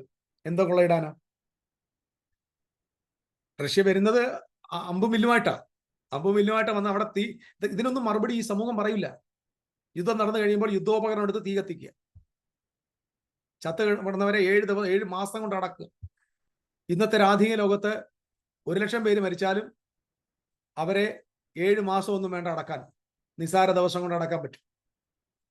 പക്ഷേ ഇവിടെ 7 മാസത്തിന്റെ കാരണം തന്നെ അതൊരു പ്രാചീന യുദ്ധമാണ്. അവർ കൊണ്ടുവന്ന ഉപകരണങ്ങളെല്ലാം തടി കൊണ്ടുള്ള പലകയും പരിചയമൊക്കെയാണ്. അത് വെട്ടിക്കീറി തീകരിക്കാൻ പറ്റുമെന്നത് അറിയാം, അതുകൊണ്ടാണ്. പക്ഷെ നമ്മുടെ ആളുകൾ അത് മാറ്റി ആരോസിനെ മിസൈലാക്കി, വില്ലിനെ ലോഞ്ചറാക്കി, കുതിരയെ ഹെലികോപ്റ്ററും വാർഫ്ലൈറ്റ് ആക്കി. അങ്ങനെയാണെങ്കിൽ കുതിര എന്ന് പറയുന്നത് ഹെലികോപ്റ്ററും യുദ്ധവിമാനമാണെങ്കിൽ ഫറവോന്റെ കുതിരകളും രഥങ്ങളും എല്ലാം കൂടെ ചെങ്കടലിൽ മുങ്ങിപ്പോയെന്ന് പറഞ്ഞാൽ ഫറവോന്റെ ഹെലികോപ്റ്ററും വാറും യുദ്ധവിമാനം എല്ലാം കൂടെ വെള്ളത്തിൽ പോയെന്നാണോ പറയേണ്ടത്? ഞാൻ കഴിഞ്ഞ ദിവസം പറഞ്ഞില്ലേ, വെട്ടിക്കിളി, വെളിപ്പാട് ദിവസത്തിലെ വെട്ടിക്കിളി എന്ന് പറഞ്ഞ സദാം ഹുസൈന്റെ അയച്ച ഹെലികോപ്റ്ററാന്ന് പ്രസംഗിച്ച വിശുദ്ധന്മാർ ഇപ്പോഴും ഇവിടെ തന്നെ ജീവനോടുണ്ട്. സ്തോത്രം. ആ ഹെലികോപ്റ്ററിനെയാണ് മരുഭൂമിയിൽ വെച്ച് നമ്മുടെ യോഹന്നാ സ്നാപകൻ പിടിച്ച് വറുത്ത് തിന്നത്. അപ്പൊ ഇതൊക്കെയാണ് വ്യാഖ്യാനിക്കുന്നത്. മൊത്തം ലിറ്ററലി അവരെല്ലാം അവർ ലിറ്ററലായിട്ട് എടുക്കുന്നെങ്കിൽ ഇങ്ങനെ എടുക്കാൻ പാടും. നമ്മളിന്ന് ലിറ്ററലായിട്ട് എടുക്കുന്നവരല്ല, നമ്മൾ കൃത്യമായ നിലയിൽ ബൈബിൾ വെച്ച് മനസ്സിലാക്കുന്ന ഗ്രൂപ്പ്. ഓക്കെ, അത് വിട്ടൊരു തമാശയായിട്ട് എടുത്താൽ മതി. ഞാൻ കഴിഞ്ഞ ദിവസം പറഞ്ഞു, പിന്നെ കന്നുകാലിക്ക് പകരം ഓയിലും ഗ്യാസും. അത് ആന്റിയോട് പറയുന്നുണ്ട്, ഓയിലും ഗ്യാസും പറയാൻ പറ്റത്തില്ല. അതിന്റെ അടി നിറച്ച ഓയിൽ നാളെ പക്ഷെ കണ്ടെത്തിയെന്ന് വരാം. ഞാൻ ഈ ഗോൾഡ മേയർ എന്ന് പറഞ്ഞ ഒരാളുണ്ട്, ഞാൻ ഇന്നലെ ഇത് പറഞ്ഞ ഗോൾഡ മേയർ എന്ന് പറഞ്ഞ ഒരാള് മോശയെ കുറിച്ച് പറയുന്നതാണ്, we hate Moses because Moses brought us. ഞങ്ങൾ ഈ എണ്ണ പോലും ഇല്ലാത്ത, ഓയിലില്ലാത്ത, പ്രകൃതിവാദം ഇല്ലാത്ത ഈ ഉണക്കഭൂമിയിലേക്ക് ഞങ്ങളെ മോശ കൊണ്ടുവന്നുകൊണ്ട് മോശയോട് ഞങ്ങൾക്ക് വെറുപ്പാണെന്ന് ഗോൾഡ മേയർ എന്ന് പറഞ്ഞ ഒരാള് ഒരു അഭിപ്രായം പറഞ്ഞിട്ടുണ്ട്. കാരണം ഇസ്രായേലില് ഓയിലില്ല, ഇസ്രായേലില് പ്രകൃതിവാദവും ഇല്ല. അപ്പൊ അതല്ല അവരുടെ വരുമാനം. അപ്പൊ ഇതിനു വേണ്ടി കൊള്ളയിടാനായിട്ട് വരാൻ പറ്റത്തില്ല. പിന്നെ റഷ്യ ഓയിൽ വാങ്ങാൻ ഇവിടെ കൊള്ളയിടേണ്ട ആവശ്യമില്ല, റഷ്യയിൽ തന്നെ ആവശ്യം പോലെ ഓയിലുണ്ട്. സോ ഞാൻ ഈ പറഞ്ഞു വരുന്നതെല്ലാം ഫേക്ക് ആയിട്ടുള്ള, ഫാൾട്ടി ആയിട്ടുള്ള, തെറ്റിദ്ധരിപ്പിക്കുന്ന പ്രവചന പഠനങ്ങളാണ്. നമ്മൾ ബോധപൂർവം ദൈവകൃപയാൽ അതിൽ നിന്ന് മാറി നിൽക്കാൻ ആവശ്യപ്പെടും. ഇനി വേറൊരു കാര്യം കൂടെ പ്രധാനമായിട്ട് ഇവർ പറയുന്നുണ്ട്. അത് ഇങ്ങനെയാണ്. എസെക്കിയേൽ 38-ാം അധ്യായത്തില് 5-ാം വാക്യത്തിൽ പറയുന്നു, അവരോടുകൂടെ ഒട്ടൊഴിയാതെ പരിചയും തലക്കോരിയും ധരിച്ച പാർസികൾ, കൂശ്യർ, പൂത്യർ, ഗോമർ, അവന്റെ എല്ലാ പടക്കൂട്ടങ്ങളും വടക്കേ അറ്റത്തുള്ള തൊഗർമാഗ്രഹവും അതിന്റെ പടക്കൂട്ടുകളുമായി എന്നിങ്ങനെ പല ജാതികളെയും തന്നോടുകൂടെ എവിടുന്ന് വരുന്ന വടക്ക്. ശരിയാ, ഇസ്രായേലിന്റെ വടക്ക് ഭാഗത്ത് റഷ്യയാണ്. അതുകൊണ്ടാണ് റോഷ് റഷ്യ എന്ന് പറഞ്ഞുകൊണ്ട് ഒരു വടക്ക് നിന്ന് വരിക. ശരി, അവർ വടക്ക് നിന്ന് ആയിക്കോട്ടെ. ഈ നോർത്ത് എന്ന് പറഞ്ഞാൽ നോർത്ത്, കിഴക്ക്, വടക്ക് നിന്ന് വരിക. ഈ വിശുദ്ധ ബൈബിളില് ഞാനൊരു വാക്യം നിങ്ങൾക്ക് വേണ്ടി വായിക്കും, ജസ്റ്റ് ഒന്ന് എടുത്ത് ഇത് പ്രയോജനപ്പെടും. കാരണം ഇതൊക്കെ നിങ്ങളോട് ആരെങ്കിലും ഡിഫീറ്റ് ചെയ്യാൻ വരുവാണെങ്കിൽ പ്രയോജനപ്പെടുന്ന ഒരു വാക്യമുണ്ട്. ജെറമ്യാവിന്റെ പ്രവചനം 4-ാം അധ്യായത്തിന്റെ 6-ാം വാക്യം. ജെറമ്യാവിന്റെ പ്രവചനം 4-ാം അധ്യായത്തിന്റെ 6-ാം വാക്യം ഇങ്ങനെയാ പറയുന്നത്, സിയോന് കൊടി ഉയർത്തുവിൻ, നിൽക്കാതെ ഓടിപ്പോകുവിൻ, ഞാൻ വടക്ക് നിന്ന് അനർത്ഥവും വലിയ നാശവും വരുത്തും. ഈ പ്രവചനം ഇസ്രായേലിന്റെ നേരെ കിഴക്ക് വശത്തുള്ള ബാബിലോൺകാര് ഇസ്രായേലിനെ ആക്രമിക്കാൻ വരുന്നതിന് ജെറമ്യാവ് പ്രവചിച്ച പ്രവചനമാണ്, വടക്ക് നിന്ന് അനർത്ഥം വരുത്തും. അപ്പൊ കിഴക്കിരിക്കുന്ന ബാബിലോൺകാര് വരുന്നതിനെ ബൈബിൾ വിളിക്കുന്ന പേര് വടക്ക് നിന്ന് അനർത്ഥം വരുത്തും. ജെറമ്യാവിന്റെ പ്രവചനത്തിൽ അതുപോലെ തന്നെ പല സ്ഥലങ്ങളിൽ ജെറമ്യാവ് 1:13, ഒത്തിരി വാക്യം, 1:13 വേണം നോട്ട് ചെയ്തു, 3:18, 6:1, 10:22, സെക്കറിയാവ് 2:6 ഉണ്ട് വടക്ക് നിന്ന്. അപ്പൊ ഈ വടക്ക് നിന്ന് വരിക എന്ന് പറഞ്ഞാൽ സാധാരണ ഇസ്രായേലിനെ ആക്രമിക്കാൻ വരുമ്പോൾ ഈ ജനത അവിടെ നിന്ന് ഇസ്രായേലിന്റെ നോർത്തേൺ പാർട്ടിലൂടെ വരുത്തും. പേർഷ്യൻ, അതായത് ഈ ഹാമാനും വന്നത് പേർഷ്യയിൽ നിന്ന്, അതായത് ബാബിലോണിന് അപ്പുറത്ത് നിന്ന്, എക്സ്ട്രീം എൻഡിൽ ഈസ്റ്റിൽ നിന്നാണ് വരുന്നത്. എക്സ്ട്രീം ഈസ്റ്റിൽ നിന്ന് വരുന്ന ഈ ഹാമാനും വരുന്നത് എവിടാ? വടക്ക് ഭാഗത്തൂടെ. അപ്പം ഇതൊരു എന്ത് പറയുന്നത്, ഒരു ബൈബിളിന്റെ ഒരു ഹോളി ലാൻഡ് ഒരു പേഴ്സ്പെക്റ്റീവില് എപ്പോഴും ആക്രമിക്കാൻ വരുന്നവര് അത് ഈസ്റ്റിൽ നിന്നാണെങ്കിലും അവരുടെ വരുന്ന ഡയറക്ഷനെ നോർത്തിൽ നിന്ന് വരുന്നു എന്ന് പറയും. ഞാൻ ഇത് പറഞ്ഞതിന്റെ ഒരു ഉദാഹരണം മാത്രം. അപ്പം വടക്കുന്ന് ഇങ്ങോട്ട് ഇറങ്ങി വരികയല്ല, മറിച്ച് ബാബിലോൺകാരും വടക്കുന്ന വന്നത്, ഗോഗും അഗോഗും വടക്കുന്ന വരുന്നത്. കാരണം ഗോഗും അഗോഗ് എന്ന് പറയുന്നത് തൊഗർമാഗ്രഹമല്ല, പേർഷ്യനാണ്. ഹാമാൻ എവിടുന്നാ വരുന്നത്? പേർഷ്യനാ വരുന്നത്. അഹസ്വേരോസ് രാജാവ് ഭരിക്കുന്നത് പേർഷ്യയിലാണ്.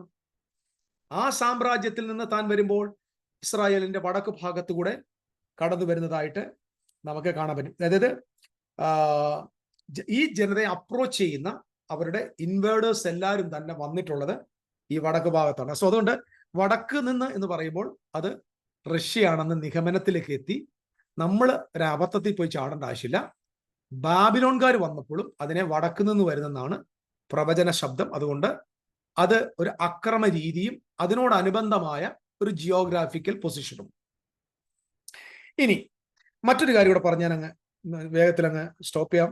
എസെക്കിയേലിന്റെ പ്രവചനത്തിൽ തന്നെ 39-ാം അധ്യായത്തിലേക്ക് ഒന്ന് വന്നേ. 39-ാം അധ്യായത്തിന്റെ 11-ാമത്തെ, ഇതെല്ലാം ഹാമാനുമായിട്ട് ബന്ധപ്പെട്ടതാണെന്ന് തെളിവുകളാണ് ഞാൻ പറയുന്നത്.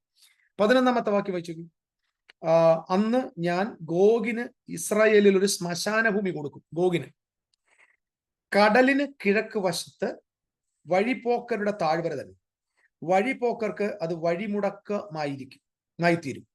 അവിടെ അവർ ഗോഗിനെയും അവന്റെ സകല പുരുഷന്മാരെയും അടക്കം ചെയ്യും. അവർ ഗോഗിനെ അടക്കം ചെയ്യുന്ന, രാജ്യത്തെ അടക്കം ചെയ്യുന്ന, ഗോഗിനെ അടക്കം ചെയ്യും, സകല പുരുഷന്മാരെ അടക്കം ചെയ്യും. അടുത്തത്, അവർ അവന് ഹാമോൻ ഗോഗ് എന്ന് പേരിടും. ഹാമോൻ ഗോഗ്. ഇവിടെ എസ്തറിന്റെ പുസ്തകത്തിൽ ഹാമാനുണ്ട്, ഇവിടെ ഹാമോനുണ്ട്. ഈ മായും മോയും കൂടെ, അതായത് ഒരു എയും ഒരു ഓയും, ഒരു വൗവൽസിന്റെ വ്യത്യാസം. ഞാൻ ഹീബ്രുവിൽ ഇതിന്റെ കാര്യം മനസ്സിലാക്കിയപ്പോൾ ഈ വൗവൽസ്, അതായത് എ ഇ ഐ ഒ എന്ന് പറയുന്ന വൗവൽ ശബ്ദം ഒരിക്കലും എബ്രായ ഭാഷയിലില്ല. വൗവൽസ് വന്നത് മെസോറിറ്റിക് ടെക്സ്റ്റിലാണ്. അത് AD 700-നും 1000-നും ഇടയിലുള്ള കാലഘട്ടത്തിൽ എബ്രായ ഭാഷയെ സൂക്ഷിക്കണം, അല്ലെങ്കിൽ സ്ക്രിപ്ചറിനെ സൂക്ഷിക്കണം എന്നതിന്റെ ബേസിൽ ഇതിന് വൗവൽസ് കൊടുത്താണ്. ഇത് വൗവൽസ് കൊടുക്കുന്നതിന് 1000 വർഷത്തിന് മുമ്പ് തന്നെ എസെക്കിയേൽ ഇത് പ്രവചിക്കുമ്പോൾ ആ പറയുന്ന ഹാമാൻ എന്ന് പറയുന്നതിനും ഹാമോൻ എന്ന് പറയുന്നതിനകത്തും വൗവൽസ് ഇല്ല. വാസ്തവത്തിൽ എസ്തറിലെ ഹാമാൻ തന്നെയാണ് എസെക്കിയേലിലെ ഹാമോൻ. പേരും അവിടെ പ്രവചനത്തിൽ അത് വരുന്നത്, പ്രൊഫറ്റിക്കലി പറയുകയാണ് ഹാമോൻ ഗോഗ് എന്ന് പേരാണ്. അവനെ അടക്കം ചെയ്യുന്ന സ്ഥലത്ത്, ഗോഗിനെ അടക്കം ചെയ്യുന്ന സ്ഥലത്തിന് ഹാമോൻ ഗോഗ് എന്ന്. അപ്പം ഇവിടുത്തെ പേരുകൾ ദൈവത്തിന്റെ പരിശുദ്ധ റൂഹ പ്രവചനാത്മാവില് സംസാരിക്കുകയാണ്. It is Hamon Gog. എന്തിനാ ഹാമോൻ ഗോഗ് എന്നിട്ടത്? It is connected with Haman. Is connected with the Haman, and it is also connected with the book of Esther. So Ezekiel chapter 37, 38 and 39-ൽ പറഞ്ഞ ഈ പ്രവചനങ്ങൾ കൃത്യമായിട്ട് ഹാമാന്റെ യുദ്ധമായിരുന്നു. ഇനി ഇവിടെ എന്തൊക്കെയാ സംഭവിച്ചെന്ന് നിങ്ങൾ നോക്കിയേ. ഞാനതിന്റെ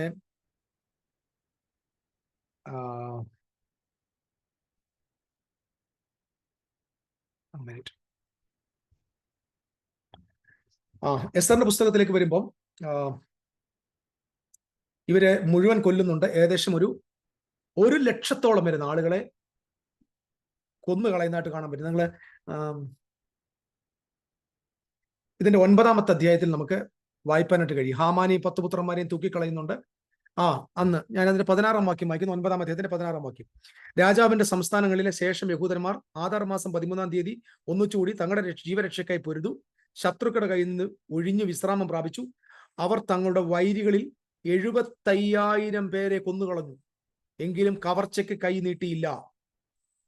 കവർച്ചയ്ക്ക് അവര് കൈ നീട്ടിയില്ലെന്ന് പറഞ്ഞാൽ അവരാരും കവർന്നില്ല. ഞാനത് അത്ഭുതത്തോടെ നോക്കിയത്. ഈ ഹാമാന്റെ വസ്തുക്കളൊന്നും അവര് പേഴ്സണലി കവർന്നില്ല. പിന്നെന്ത് ചെയ്തു? ഹാമാന്റെ സകലതും, ഹാമാനുള്ളതെല്ലാം അവർ പൊതുവായിട്ട് എടുത്തു. പേഴ്സണലി ആരും കവരാതെ അത് ദൈവാലയ നിർമ്മാണത്തിനായിട്ട് കവരുകയും 75,000 പേര് കൊല്ലപ്പെടുക. ശ്രദ്ധിച്ചു നോക്കി, ഇന്നത്തെ ന്യൂക്ലിയർ യുദ്ധം നടക്കുന്നിടത്ത് പോലും അത് സംഭവിക്കുന്നില്ല.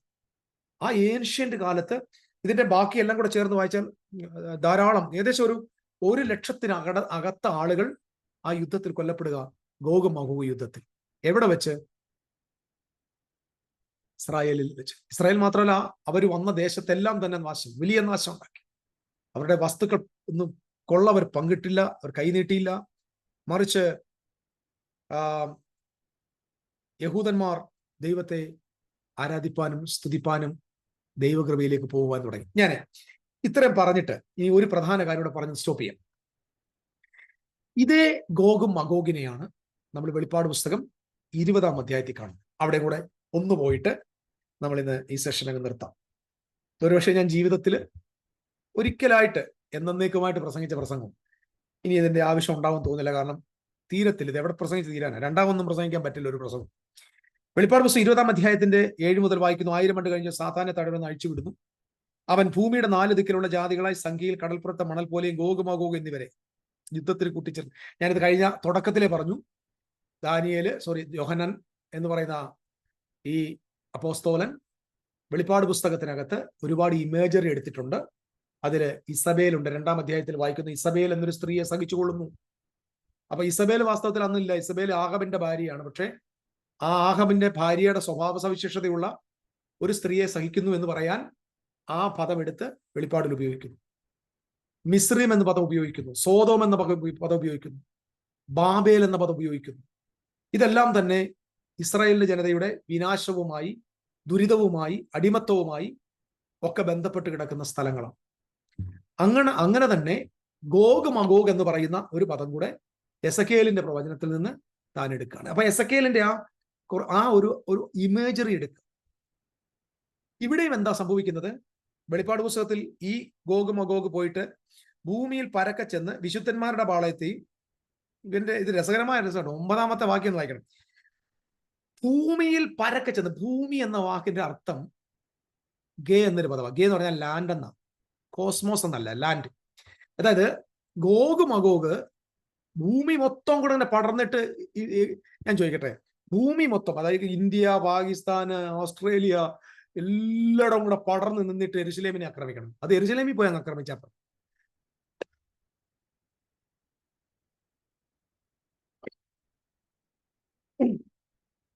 സോറി,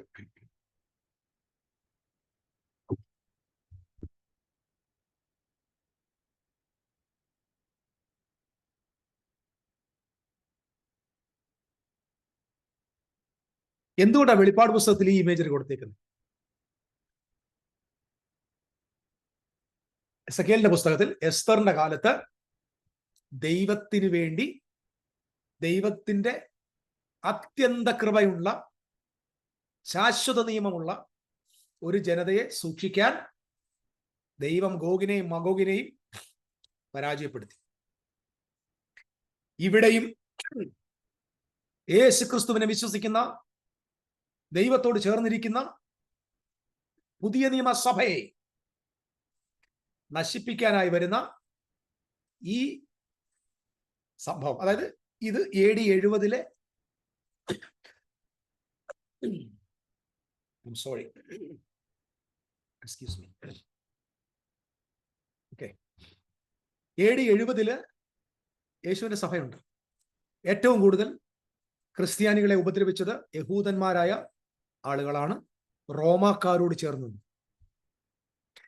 അഹശ്വേരോസ് രാജാവിനോട് ചേർന്ന് ഹാമാൻ എങ്ങനെയാണോ ഇസ്രായേൽ ജനത്തെ മുടിപ്പിക്കാൻ ആഗ്രഹിച്ചത്, അവണ്ണം തന്നെ യേശുവിന്റെ രക്തത്താൽ വീണ്ടെടുക്കപ്പെട്ട ഒരു പൊതുജനതയെ നശിപ്പിക്കാൻ അന്നത്തെ റോമൻ ഗവൺമെന്റിനോട് ചേർന്ന് നിന്ന് യഹൂദന്മാർ കാണിച്ച ആ ഇടപാടുകളെ എസക്കേലിന്റെ പുസ്തകത്തിലെ ഗോഗ് മഗോഗിന്റെ ഒരു ഇമേജറിയായി AD 70-ൽ നടന്ന യുദ്ധത്തെ വെളിപ്പെടുത്തുകയാണ്. അവിടെയും ദൈവജനം പ്രൊട്ടക്റ്റഡായി. ഇവിടെയും അങ്ങനെ തന്നെയാണ്. വിശുദ്ധന്മാരുടെ പാളയത്തെയും പ്രിയ നഗരത്തെയും വളയും. വിശുദ്ധന്മാരുടെ പാളയവും പ്രിയ നഗരവും നശിക്കാൻ പോകുന്ന കല്ലിനാൽ നശിക്കാൻ പോകുന്ന യെരൂശലേം ദേവാലയമല്ല, മറിച്ച് സ്വർഗത്തിൽ നിന്ന് ഇറങ്ങി വന്നിരിക്കുന്ന പുത്തൻ യെരൂശലേം എന്ന പുതുനിയമ സഭയെ, പ്രിയ നഗരം ഇന്ന് പുത്തൻ യെരൂശലേമാണ്, അതില് വിശുദ്ധ ജനമാണ്. ആ ജനതയെ നശിപ്പിക്കാനായി AD 70 അവര് ഉണ്ടാക്കി വെച്ച ആ തന്ത്രം അവരുടെ നേരെ വന്നു. ഹാമാൻ നശിപ്പിക്കാൻ വന്നു. ഹാമാൻ തന്നെ കൊല്ലപ്പെട്ടു. യഹൂദനെ നശിപ്പിക്കുവാനായി, വിശുദ്ധന്മാരെ നശിപ്പിക്കുവാനായി യഹൂദ സമുദായവും ഗവൺമെന്റും ഒരുമിച്ച് വന്നു. ജനം രക്ഷപ്പെട്ടു. ജനം സ്വതന്ത്രമായി. ദൈവത്തിന്റെ ശാശ്വത നിയമം നടപ്പാകേണ്ടതിന് ജനം വിടുവിക്കപ്പെട്ടു. ഉപദ്രവിക്കപ്പെടുവാൻ വന്നവർ എന്നേക്കുമായി നശിക്കപ്പെട്ടു എന്ന് പറഞ്ഞാൽ അവിടെ എന്താണോ സംഭവിച്ചത് അതിന് തുല്യമായിട്ടാണ് ഇവിടെയും സംഭവിച്ചത്. ബുക്ക് ഓഫ് എസ്തർ, എസെക്കിയേലിന്റെ പുസ്തകം 38-39 അധ്യായം എസ്തറിന്റെ പുസ്തകത്തിൽ നിവർത്തിയായി. വെളിപ്പാട് പുസ്തകം 20-ാം അധ്യായത്തിലെ ഗോഗ് മഗോഗ് എന്ന് പറയുന്ന 4 ഭാഗം വന്ന് യെരൂശലേമിനെ അറ്റാക്ക് ചെയ്യാൻ വരുന്ന ആ യുദ്ധവും AD 70 ഫുൾഫില്ലായി. ഇന്ന് നമ്മൾ കാണുന്ന യെരൂശലേം ദൈവത്തിന്റെ പ്രിയ നഗരമല്ല. അവിടെ ദൈവത്തിന് അങ്ങനെ ഒരു നഗരമില്ല. ദൈവത്തിന്റെ നഗരം ദൈവം വസിക്കുന്ന അവിടുത്തെ വിശുദ്ധന്മാരാണ്. അവിടുത്തെ പുതുനിയമ സഭയാണ്. ജാതികളിൽ നിന്നും ഭാഷകളിൽ നിന്നും ഗോത്രങ്ങളിൽ നിന്നും ദൈവം തനിക്കായി വേർതിരിച്ച ഒരു ജനസമൂഹമാണ് കർത്താവിന്റെ ജനം. എന്നെ കേട്ടുകൊണ്ടിരിക്കുന്ന സഹോദരി സഹോദരന്മാരെ, AD 70 ശേഷം എന്താണ് നമ്മളെ ആളുകൾ പറയുന്നത്? നിങ്ങൾക്ക് ഒന്നും പേടിക്കാനില്ല, നിങ്ങൾ എന്തൊരു ജനമോ? ഞാൻ പറയാം, അതെ, ഞങ്ങൾക്ക് പേടിക്കാനില്ല. ഞങ്ങൾക്ക് അന്ത്യകാലമില്ല. ഞങ്ങൾക്ക് അന്തിക്രിസ്തുവിനെ നോക്കിയിരിക്കേണ്ട ആവശ്യമില്ല. ഞങ്ങൾക്ക് യുദ്ധങ്ങളെ കുറിച്ച് ആശങ്കപ്പെടേണ്ട കാര്യമില്ല. കാരണം നമുക്ക് നല്ല ഉറപ്പുണ്ട്, സിംഹാസനസ്ഥനായി നമ്മുടെ കർത്താവ് സകലത്തെയും ഭരിക്കുന്നു. തക്ക സമയത്ത് അവൻ തന്നെ വെളിപ്പെടുത്തട്ടെ എന്ന് പ്രാർത്ഥിക്കുന്നു. ഞാൻ എൻ്റെ വാക്കുകൾക്ക് വിരാമമിടാം. AD 70 വെളിപ്പാട് പുസ്തകം 20-ാം അധ്യായം നടന്നത്. ഗോഗ് മഗോഗ് യുദ്ധമാണ്. സോ ഈ ഇതിന് നമ്മൾ വെളിപ്പാട് പുസ്തകത്തെ കുറിച്ചുള്ള ഒരു പഠനം നിശ്ചയമായിട്ട് നമ്മുടെ സ്കൂളിൽ ഉണ്ടാവും. അതിന് നന്നായി തന്നെ എടുക്കണമെന്ന് ആഗ്രഹമുണ്ട്. കാരണം നിങ്ങൾ അതിന് നിർബന്ധമായിട്ടും മനസ്സിലാക്കേണ്ട ഒരുപാട് കാര്യങ്ങളുണ്ട്. തെറ്റിദ്ധരിക്കപ്പെടുന്ന, തെറ്റായി പഠിപ്പിക്കുന്ന തലമുറകളിലേക്ക് ഇനി ആരും അസത്യം പോകരുത്. സത്യം മാത്രം നിലനിൽക്കാൻ ദൈവം ഇതിന് കൃപ തരട്ടെ എന്ന് പ്രാർത്ഥിക്കുന്നു. എൻ്റെ മെസ്സേജ് ഏതെങ്കിലും ഒരു ഭാഗത്ത് നിങ്ങൾക്ക് മനസ്സിലാകാതെ വന്നിട്ടുണ്ടെങ്കിൽ അത് എൻ്റെ മാത്രം കുറവാണ്. പരിശുദ്ധ റൂഹ നിങ്ങളെ എല്ലാറ്റിലെയും നടത്തട്ടെ, പരിപാലിക്കട്ടെ എന്ന് ഞാൻ പ്രാർത്ഥിക്കുന്നു. നാമും സ്പെയർ ചെയ്യപ്പെട്ട ജനമാണ്. ഇന്ന് ഞാൻ നേരത്തെ പറഞ്ഞ പോലെ യെരൂശലേമിനെ ദാവീദിന്റെ ഗ്രഹത്തെ നശിപ്പിക്കുവാനായി ശ്രമിച്ച ആ കാലത്ത് ഒരു എസ്തറിനെ എഴുന്നേൽപ്പിച്ചതുപോലെ ദൈവം AD 70 തന്റെ ജനം ആരാണെന്നും തന്റെ ജനം ആരല്ലെന്നും തെളിയിച്ചു. അവിടെയാണ് ദൈവപുത്രന്മാർ വെളിപ്പെട്ടത്. ദൈവപുത്രന്മാരുടെ വെളിപ്പാടിനായി സൃഷ്ടി കാത്തിരുന്നു. AD 70 നശിക്കേണ്ടത് നശിച്ചപ്പോൾ, തകരേണ്ടത് തകർന്നപ്പോൾ, ബാക്കി ശേഷിച്ചത് മഹത്വത്തോടെ ശോഭിതമായി. That was the manifestation of the sons of God. അതാണ് ദൈവപുത്രന്മാരുടെ വെളിപ്പാട്.